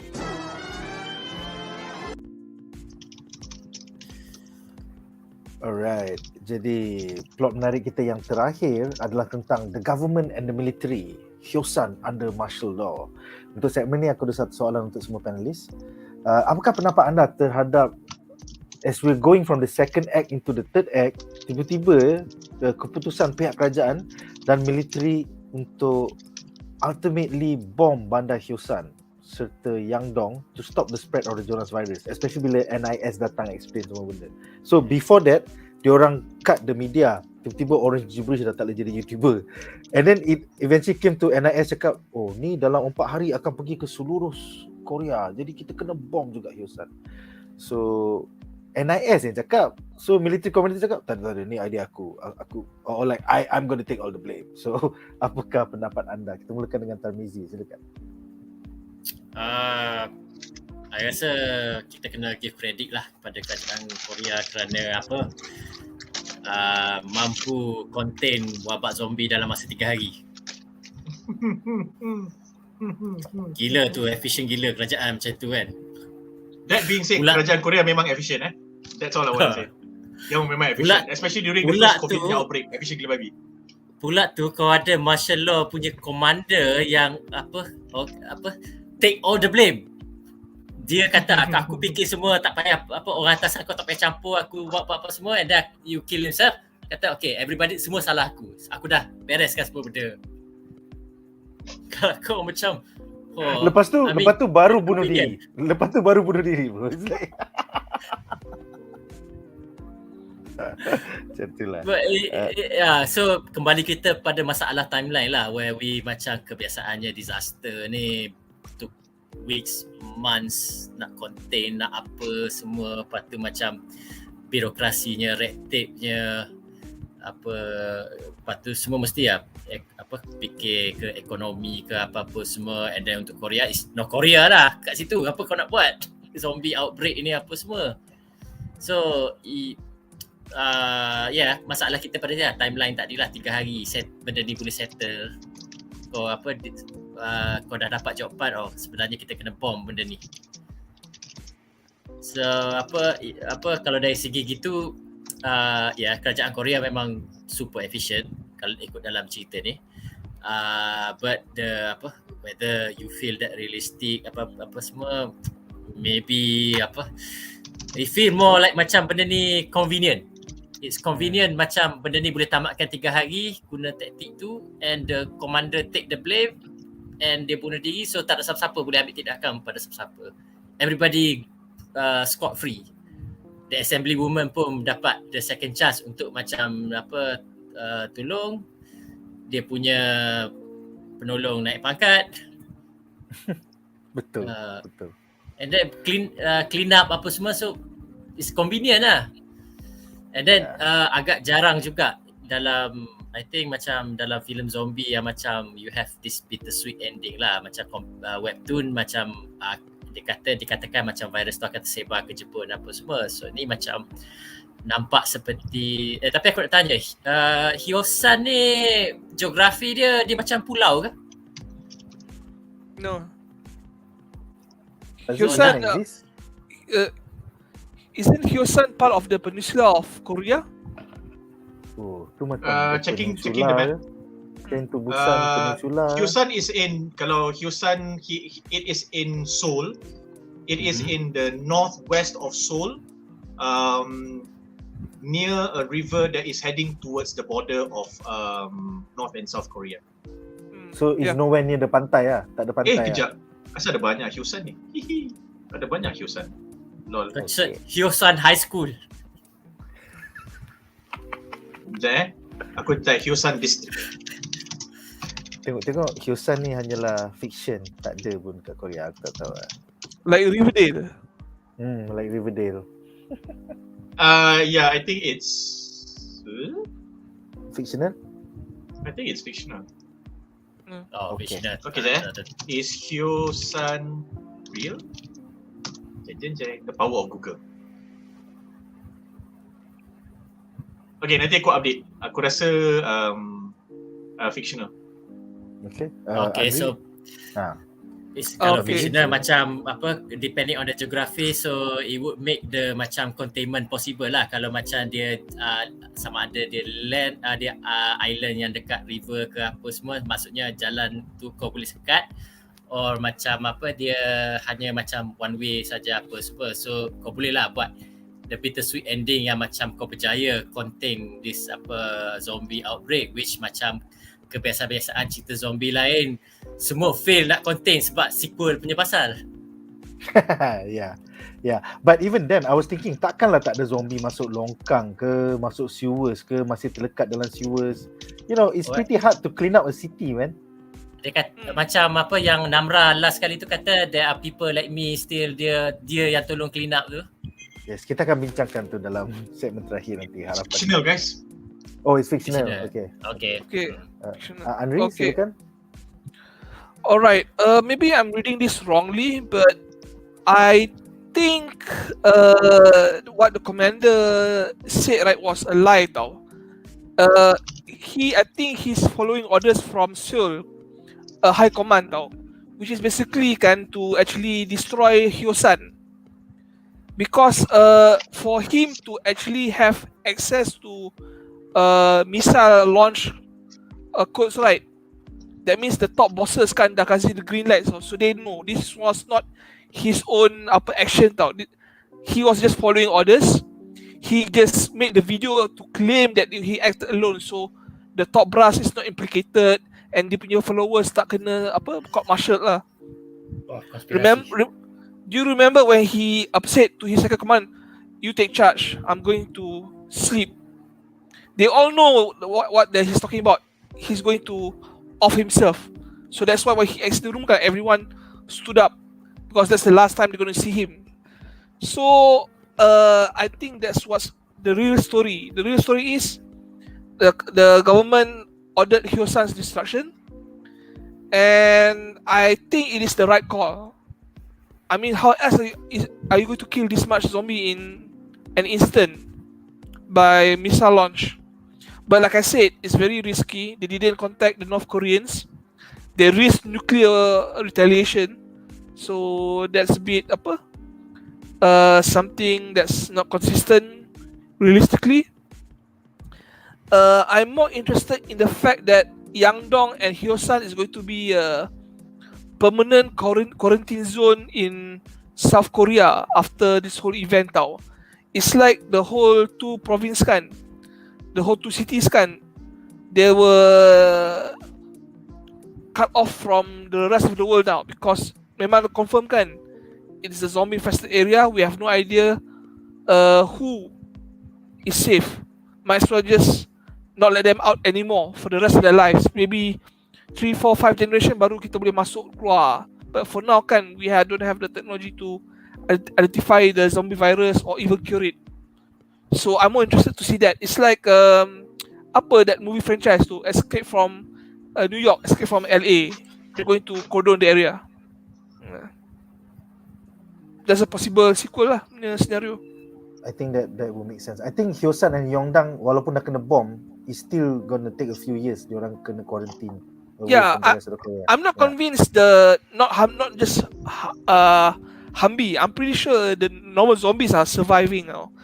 A lot of them kan macam kestak kan, jatuh longkang, you know, stuck in the basement, shopping complex somewhere, car park, you know, they just still there. I'm pretty sure they didn't spend for the whole time there, you know, clean up inch by inch every layer of the city there. It's just a clean sweep. I am pretty confident that but it's not safe. Yeah, setuju. Jamal, I think it was the right decision. Aku personally as a matter of taste lah, aku tak suka bom-bom ni in whatever story pun, sebab aku rasa macam it's an easy catch-all answer. And I go to World War Z as a reference because there were two instances where diorang tak immediately resort to bombing. The first one was yang dekat Jerusalem tu, and the second one was the fact that Brad Pitt punya character somehow eventually arrived dekat Wales, dekat whatever that European country was, to go to the bukan IMF, to go to the WHO punya center. So Luxembourg. Luxembourg.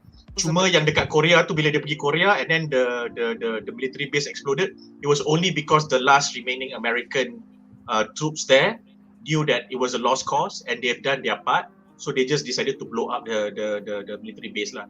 So personally aku tak suka yang bom-bom ni, but in this case I can agree with the decision lah. So aku rasa it's fine. I just feel that it was too easily done. Dia guna the frequency nak attract all the zombies out, and then aku rasa macam kau nak rush buat apa? Because in agreement to Anri's point, mesti ada zombie survive kan. So bila dia dah buat laporan tu kan, dia kata okay, kalau kita tak stop benda ni dalam 4 hari dia akan spread ke semua Korea. Hyosan ada 170,000 penduduk, and then 10,000 ke 20,000 dah masuk refugee center, which is a lot. Let me stop you. That's just the estimation for one zombie yang escape.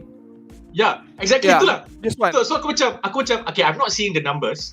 So let's just say you do actually have even half of 10,000 people in the refugee camps. All the more reason that the politician woman lagilah dia nak kena tengok, because 5-10 ribu orang dalam refugee camp tu. Tapi kita tak rasa macam refugee camp tu ada 5-10 ribu orang.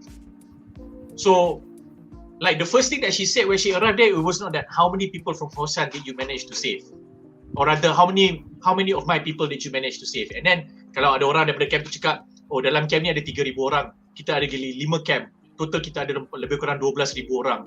Lepas tu macam, what? From 170,000 people on Hyosan, and then lepas tu 2 episodes later, somebody from NIS cakap, okay, Hyosan 170,000, then it would be a bit more convincing. Tapi kita tak ada benda macam tu. So bila kita ada benda macam tu, and then kita rely on that one scene NIS present, okay, ni ada graph, ni ada peta, dia akan spread. Lepas tu jawapan dia lah, kita kena bomb. That was it. So aku rasa benda tu macam rush. It's already one day. If you bomb the zombies without knowing how they are going to spread, not knowing where they have spread to, you can wait 2 more hours before you bomb. It's not really gonna make a difference. So you just buat the drone to pull out even more zombies from obscure areas. Yang kita nampak, dia just massively deploy the drones to go to all the areas. Kalau macam aku, I would love, if I was shooting it, I would have written dia masuk kat hutan sikit, dia masuk dekat pinggir-pinggir bandar sikit, just to pull out zombies, and then just to like get screenshots lah. Macam, oh dekat area ni ada zombie tersepit dekat celah longkang macam Anri cakap tadi kan. So macam, okay, kita tahu. And how I would have done it is that, okay, Hyosan besar ni. The zombies are concentrated here and here. So area ni macam mana? So now the bombs are going to be at these 4 areas. So kalau kau bomb, mesti zombie tu akan spread. So stuff like that. So aku tak nampak benda tu sangat. So kalau kau nak kita buat mental gymnastics, then it's not really cool. Tetapi kalau kau kata kau assume je lah, then tak boleh lah. I mean like, you cannot say the audience tak bodoh and then you gunakan itu sebagai alasan you malas. Audience tak bodoh, tapi kalau kau assume audience pandai and then kau buat benda tak memikirkan yang audience boleh fikir dan rationalize, then itu kau memperbodohkan audience lah. Betul. Just because you think the audience can connect the dots on their own, that doesn't mean you do not have to lay the dots all out nicely. Because that's your job as the story creator. Our job is to connect it. If we miss it, then it's either you did not do it well or we are not following well. Itu je. Dia ingat kita bodoh bro. Dia tunjuk yang torchlight jatuh tu 2 kali pasal dia ingat semua orang main phone. Kita lupa dia kan, kita lupa. Aku macam tak payah Aku macam asal kau nak tunjuk lagi sekali. Aku rasa teruk sangat. And then I would have loved it if somebody else were to notice, asal ada banyak ribbon ni. Lepas tu dia pergi dekat pokok ada ribbon tu, somebody found a torchlight. Hey guys, look, I found a torchlight. And then macam dia just jalan, and then Unju ambil macam and then baru dia macam and then dia menangis kejap, lepas tu dia tengok pokok, lepas tu dia tengok ribbons, lepas tu macam I think it's that way. Why? I just have a feeling. That would have been so much more impactful. But no. Faham tak? So it's easy to say this in hindsight, aku faham. Tapi aku rasa macam ni lah. The bomb tu, the decision aku faham, the plotline aku faham, but how we got there aku rasa macam, I wouldn't call it lazy writing, but I think you could have spent an extra day or two to just flesh it out. So aku rasa macam rush lah, nampak macam tak habis fikir. Bukan nampak rush, dia nampak macam tak habis fikir. Sebab kalau aku tak nak pergi bomb, aku nak pergi bakar. I would go in with flamethrowers. Yeah, aku kenapa macam tak ada orang fikir macam apa guna flamethrowers. You could macam apa, ada armored car dengan equipped with flamethrowers, kau masuk, kau bakar semua. Kalau macam aku, you use the drones to drop a particular device that rings at 24 to drop a device that rings at 24 Hz to pull all the zombies in. Then you go there with a low flying helicopter, do you burn it? And then you move on. Macam that dragon train punya burning in Game of Thrones dalam finale season. Game of Thrones tu apa? Aku tak tengok. Papi. Tak apa, nanti dia datang balik House of the Dragon. Kau kena jadi panelist, bitch. Ni marah. Betul kan? Aku tak nak masuk panel ni, paksa aku masuk panel. Kau kena tengok sebab kau dalam panel ni kau kena tengok boleh Game of Thrones 10 season semata-mata kau nak komen dan bedah season ni. Dan faham. Berapa kali kau petik Jamal dalam bedah je, apa benda Game of Thrones aku paksa kau tengok. Masa-masa aku ni. Aku tak tengok Game of Thrones, tapi hidup dalam dunia semua orang tengok Game of Thrones. Tak apa. Different people, different strokes, different folks. Macam tu lah. Alright guys, so kita ada komen menarik kan? Sekejap aku check komen sekejap. Wheel of Time je saya tahu abang ni. Tak apa. Okay, dengan itu berakhirlah segmen ini.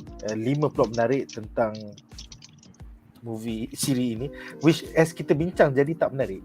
So anyway, dengan itu berakhirlah segmen ini dan kita akan ke segmen terakhir kita malam ini, iaitu harapan kami bagi season 2 All of Us Are Dead.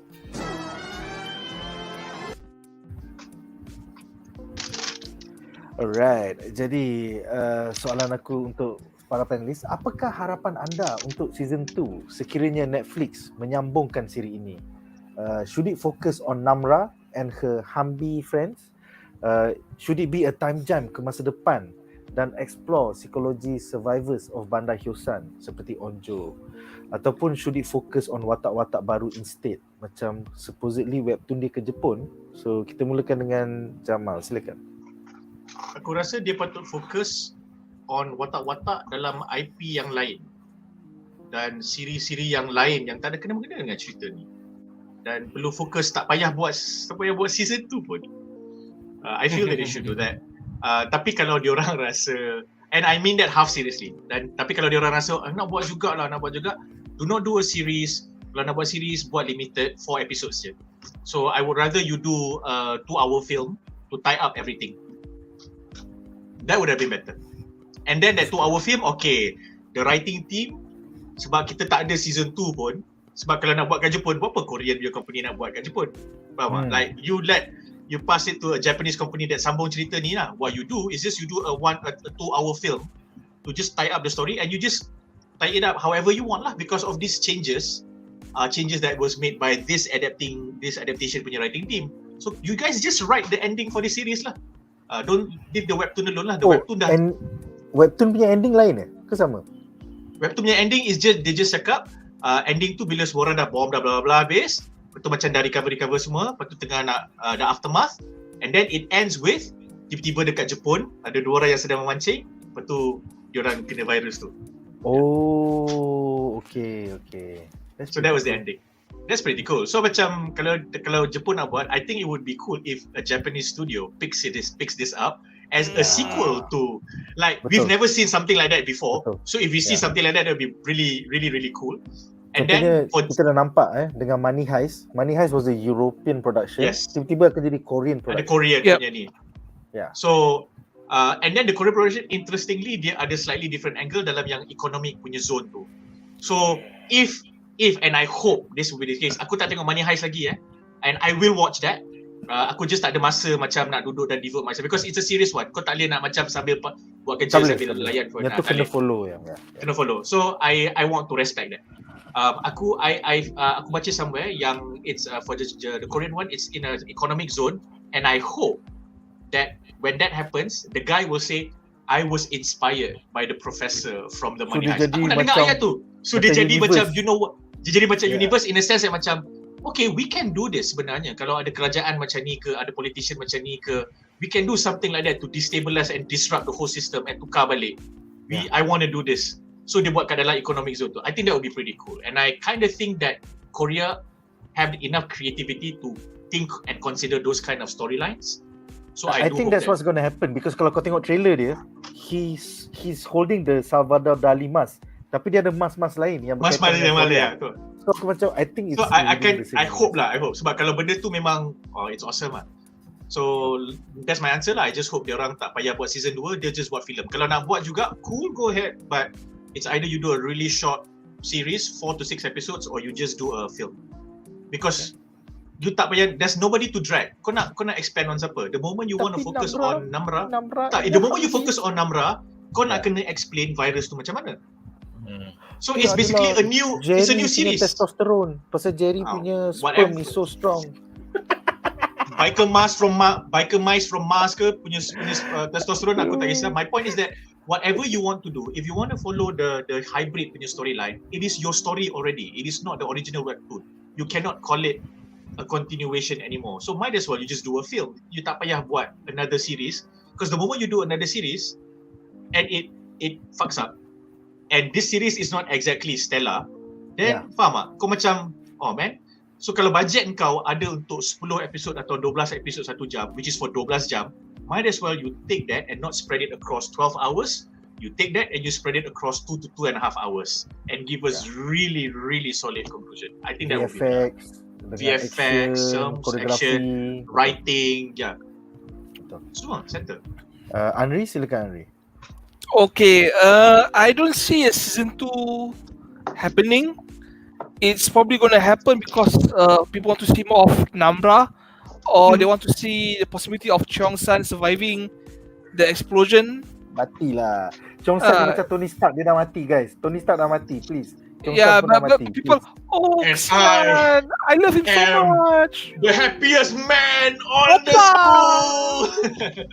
Dan, Hyosan is dead. Yeah. But if they do make a sequel, right, I hope it'll be a time skip with a new cast of characters and cameos from the previous series lah. Orange Gibberish still a YouTuber Yeah, yang because tak percaya. these survivors yang dah survive kan, like I said, I'm not invested in them for the 12 episodes much. Maybe it'll be different next sequel for the season kalau ada lah. But like Jamal, I don't mind a movie. I don't mind a new season, new happening in Japan. Maybe the one in Japan becomes more closer to High School of Dead, something that I welcome.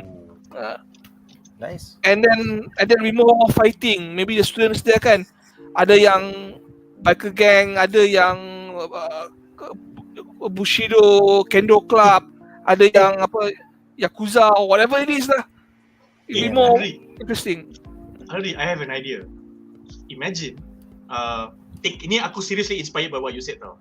Kan NIS ambil the mom and the son, and then the military kept the whatever her name was, Haisu. dengan the Haisu dengan the officer kan, the agent. Imagine they got together and then they kind of figured out what the virus was, and then they augmented the virus, and then dia nak test virus tu dia buat apa tau? Dia test macam High School of the Dead. They find a school dekat pekan atau bandar yang macam tak ada apa-apa, and they release the virus there as a contained environment kononnya to Jadi test how people would react. Jahat gila babi weh. Jahat Israel Korea kalau buat macam tu. Kan? But So- you know how like, So they're going to mix High School of the Dead dengan Battle Royale. Basically Yes. control environment. And zombie. Yes! High School of the Dead, Battle Royale. That's well better than this one. The whole concept. Sebab kalau dibuat macam tu, lepas tu the bigger villain is not even some It's random the government. asshole It's the bully yang Yeah. jadi zombie. It's the government. And then Always tiba-tiba the because government. always the government. Betul. And then tiba-tiba because of that, the Namras macam, oh shit, this is what they're doing to us. So then the Yeah. zombies are banding together, bro. So kau akan ada manusia yang macam, if they are going to test us and start eliminating provinces yang tak buat duit atau eliminating provinces yang buat banyak masalah in a dystopian future where kalau kau daerah tak boleh pakai, kau negeri tak boleh pakai, kita nak buang kau, Wow. dan semua orang hijrah keluar, then kita akan ban lah. Oh man. Lepas tu terus dia buat dinding jadi iron carbonary tapi Korean version. Okay. Aku dah Melayu dah. Tapi but that bila kau cakap tu aku rasa macam, man, imagine if they try to do and they try to experiment and the contained environment was a school. Yes, man. That would be Yes. fun. And we That know would the be so dark. Koreans can do this. That'd be so fucking dark. That would be so like Koreans have done this, Japanese have done this. Like yes. Already. Lepas tu orang boleh bet Ha. macam Squid Game. Orang boleh bet. Yes. Already we're creating better content than Netflix. Okay. Oh, Tolong BuzzPOP tolong lakukan tugas. Make sure this review gets to Korea. Yeah. Esok saya call Netflix punya Kevin Feige. Tolong. Awak tengok tak dalam bahasa Melayu awak tak faham shibal. Pasal awak babi. Betul ni. Okay, akhir sekali Tarmizi, harapan untuk season 2. I think Anri dengan Jamal dah kan? Yeah, I think you've seen what I'm trying to say lah. Alright, silakan. Bring us home. Zombie genre does not do well with sequels dan season 2. Sebab apa, kau dah macam hilang point kau nak cerita when masyarakat tu bila outbreak jadi orang semua pentingkan diri sendiri, orang berubah jadi macam tu apa semua, sebab macam apa bila season 2 or sequel kau just macam normalizing apa yang dah berlaku. Train Tebusan Peninsula, Ashin of the North tak berapa Betul. Lepas tu apa, the Resident Evil series yang satu tu just okay, tapi yang dah lain tu macam dah mengarut apa semua. But what I want to see is an American remake. Kalau setting ni on high school. Oh yeah. Kalau aku jadi writer, aku buat macam The Breakfast Club. Sekumpulan pelajar kena detention and then zombie outbreak tu berlaku. That's pretty cool, bro. Terbaik. That's pretty cool. And Kena then ada horror watak nerd. horror nerd dalam tu. Sudah ada. It's going to be a different story because in America, Yeah. 1 out of 3 households have a gun. Or something like that. Lagilah best. Dia punya action tu memang akan menembak ni bro. Macam The zombies doesn't stand a chance. Anri, sekali ada horror nerd tu cakap, okay, you know what guys, 1 in 3 homes in America has a gun. So diorang pergi kat 10 rumah, semua tak ada pistol. What is this? Aku ada jawapan tu. I have an answer for that. Watak assembly woman politician anti-gun law. That's pretty cool. That is cool. gila. Yeah. I think I would start with that. That's pretty dope. That's pretty dope. But That's if cool, their houses start the gun, they can always go to Walmart, which is actually have a sporting goods Kau store. pergi Walmart, Huh. kau dapat sebanyak bullets kau nak. You know, that's it man. Bow, arrow, macam- tomahawk, whatever lah. Ya betul lah. So macam dia punya campaign tu adalah untuk kurangkan guns, tak nak guns Dekat tak kawasan apa-apa dia lah, semua, dekat buang lah. daerah Sekali tu lah. macam dia berjaya buat macam tu, tapi ada zombie outbreak which is alamak shit. And then aku tambah satu lagi karakter survivalist yang macam ada semua bow arrow, Doomsday. MRE. I can imagine the prepper horror nerd character John Cena playing the exact same character from Peacemaker tau. Lepas tu dia ada topi yang macam Peacemaker tapi bukan Peacemaker punya, tapi macam. Lepas tu dia kata, what's that? Oh, this is a helmet from my favorite comic character Peacemaker. Have you heard about him? Macam meta gila babi. Beta sangat. Lepas tu horror nerd tu kan, dia akan cakap macam bila orang tanya dia macam mana kau banyak tahu zombie ni? Oh, I watch some series Netflix about Korean zombie in high school. Oh, that's pretty good. Tu lawas ya. Kelakar. And then akan ada moment dia macam sedar. Siri ni dengan what's happening to us macam ada banyak parallels je. Lepas tu dia macam try buat something to follow the Korean series, lepas tu menjadi in real life. Lepas tu macam, you know what guys, I think I know what we're supposed to do after this. Tapi of course benda tu tak jadi lah. Tapi at that point kita rasa macam, oh shit. Cool kan? Again, we're creating more content for Netflix for no reason. Exactly. Without getting paid. Aduh. Tak apalah, aku buat webtoon lah lepas ni. Even this bawa American itu. version sounds better. Alright guys, sebagai penutup apakah rating anda untuk siri ni? I think initially I was quite enjoying it, tapi the more we discuss, rating aku makin turun. I just give it 6/10. Silakan. Tarmizi? 6, 7 if I'm being generous. The thing is macam kita sekarang, especially kalau you pergi FB group yang Netflix apa semua, ramai orang suka. Sometimes macam we can like a certain series TV apa semua, but we can be objective macam siri ni ada kurang-kurang sikit, but it's macam problem yang kita semua yang kita bincang pasal apa dia punya, it could have been better. It's not totally bad, it's just macam it's it good, could have been better, but dan it's not kita great. rasa macam apa semua tu, but still macam ada some level of enjoyment yang kita macam bila dah habis 12 episod tu rasa agak puas jugalah compare yang masa aku layan Yellow Jackets tu. Bila habis episod 12 tu macam okay, it's a bittersweet ending apa semua, kat sini. Tapi aku punya personal problemnya itulah dari episod first tu buat aku gantung. And then bila aku tengok balik pun aku sedar macam kenapa macam ni je tiba-tiba zombie dah ada. Susah nak tangkap. Just sebelum engine panas tu. 6 or 7 silakan. Anri? I'm going to rate it 7 out of 10. Despite banyak flaws, banyak plot holes, banyak weakness, it's highly enjoyable. I can laugh, I can, feel a bit sad. It makes me feel a lot of things, but sleepy. So that is something. But as an anime fan, I have to put it down to 6/10 because they released JoJo 6 in 12 episodes. I'm still sore In about one that. day. In one day. Fuck them. Yeah. Netflix ni. Yeah. Yes. Tengok Anri marah besok. Aku pun kadang-kadang aku marah dengan kau. Can you Ya, imagine? betul. Betul. Siri ni pun patut, aku rasa kalau you release it over 12 weeks, orang tak rasa parah tau nak marathon. 12 Yeah. jam lah pergi I disagree. 12 jam. Sebab kalau kau release over 12 weeks, orang akan lagi marah. Kau buat aku tunggu seminggu, patut episode next dia macam ni je. Okay, finally rating, silakan. It's watchable, so I give it 6.5/10. I cannot give it anymore. That's fair. A seven for me is a series yang watchable, enjoyable or great, is irrelevant, tapi tak ada banyak weaknesses. Ya. Meaning kau tak segan nak cakap kau tengok cerita ni best. That is a 7 for me. Best tu is in gempak bukan. It's just best. It's very watchable and you will talk about it at work. Tapi ini 6.5 because it is still watchable. Cuma macam the moment you commit to it, then you start noticing kau akan nitpick.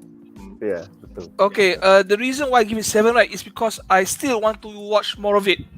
I still want to see a sequel. Wow. Okay. Yeah. I mean, this is what I mean by this masa awal-awal start bedah tadi aku cakap this series punya production is good. K-dramas generally have good production values, especially kalau diorang punya studio atau network bukan government link. So kalau macam TVN, JTBC buat, lepas tu dia guna studio macam Studio Dragon. Generally speaking, their series are all watchable. So it's an easy 7 to 8. It's a very easy, ikut taste engkau je. Dia tim harimau kan? Tim Yeah. harimau kan? Production kan? Yeah. Ini I tak ingat. I didn't pay attention. But for me, what Anri says is ni lah. This is what you can get. So bayangkan if they spent an extra week to just maybe if they knew about these things that we are pointing out. Now I'm not saying that we are gempak lah. We spot all this and these are right. I'm just saying that let's just say they spent another week and the result of that other week is half of the things we've been criticizing throughout this bedah dia dah address. I'm pretty sure aku bagi 7.5, Anri bagi maybe 7.5 to 8. Kan? Senang je kita bagi macam tu. Because we know that the series is watchable. We still watch it. Kita tak drop. So that is why the series is ni lah. Aku just tak nak bagi 7 sebab aku rasa aku dah ada benchmark untuk 7. So kalau aku bagi di 7, I don't think this series meets the benchmark of these 7/10 punya series that I've watched before. Alright. Satu lagi aku nak tambah. Ya, silakan. Last punya aku, baru idea ni aku nak throw kat sini. So dalam my idea of the American remake kan, aku nak tukar watak ayah Onjo tu daripada fireman kepada survivalist. Dan dia problem dengan anak dia. Bila macam dia nak selamatkan Onjo tu, baru Onjo sedar rupanya bapak dia sayang dia dan apa yang bapak dia gila survivalist tu sebenarnya berguna. Betul. So macam dia Onjo kena ostracize kat sekolah sebab bapak aku survivalist. So macam dia stress bapak aku membuatkan aku tak cool di sekolah dan aku nak ajak Sohyuk ni keluar tapi Sohyuk mesti rasa aku tak cool. Faham tak? So dia ada motivation dia nak bagi dia punya ni sebab dia nak aku nak ngorat mamat ni. I'm okay with all of this. But I do not want a token gay friend or transgender person. No. None of that.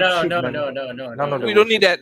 Tapi dia don't jadi need that. zombie kelakar kalau dia jadi zombie. Yeah, I wouldn't mind seeing them as zombies. When they become zombies kan, they become genderless. They're just eating machines.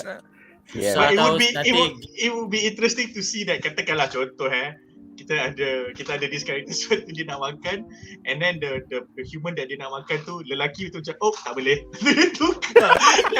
that would be funny lah.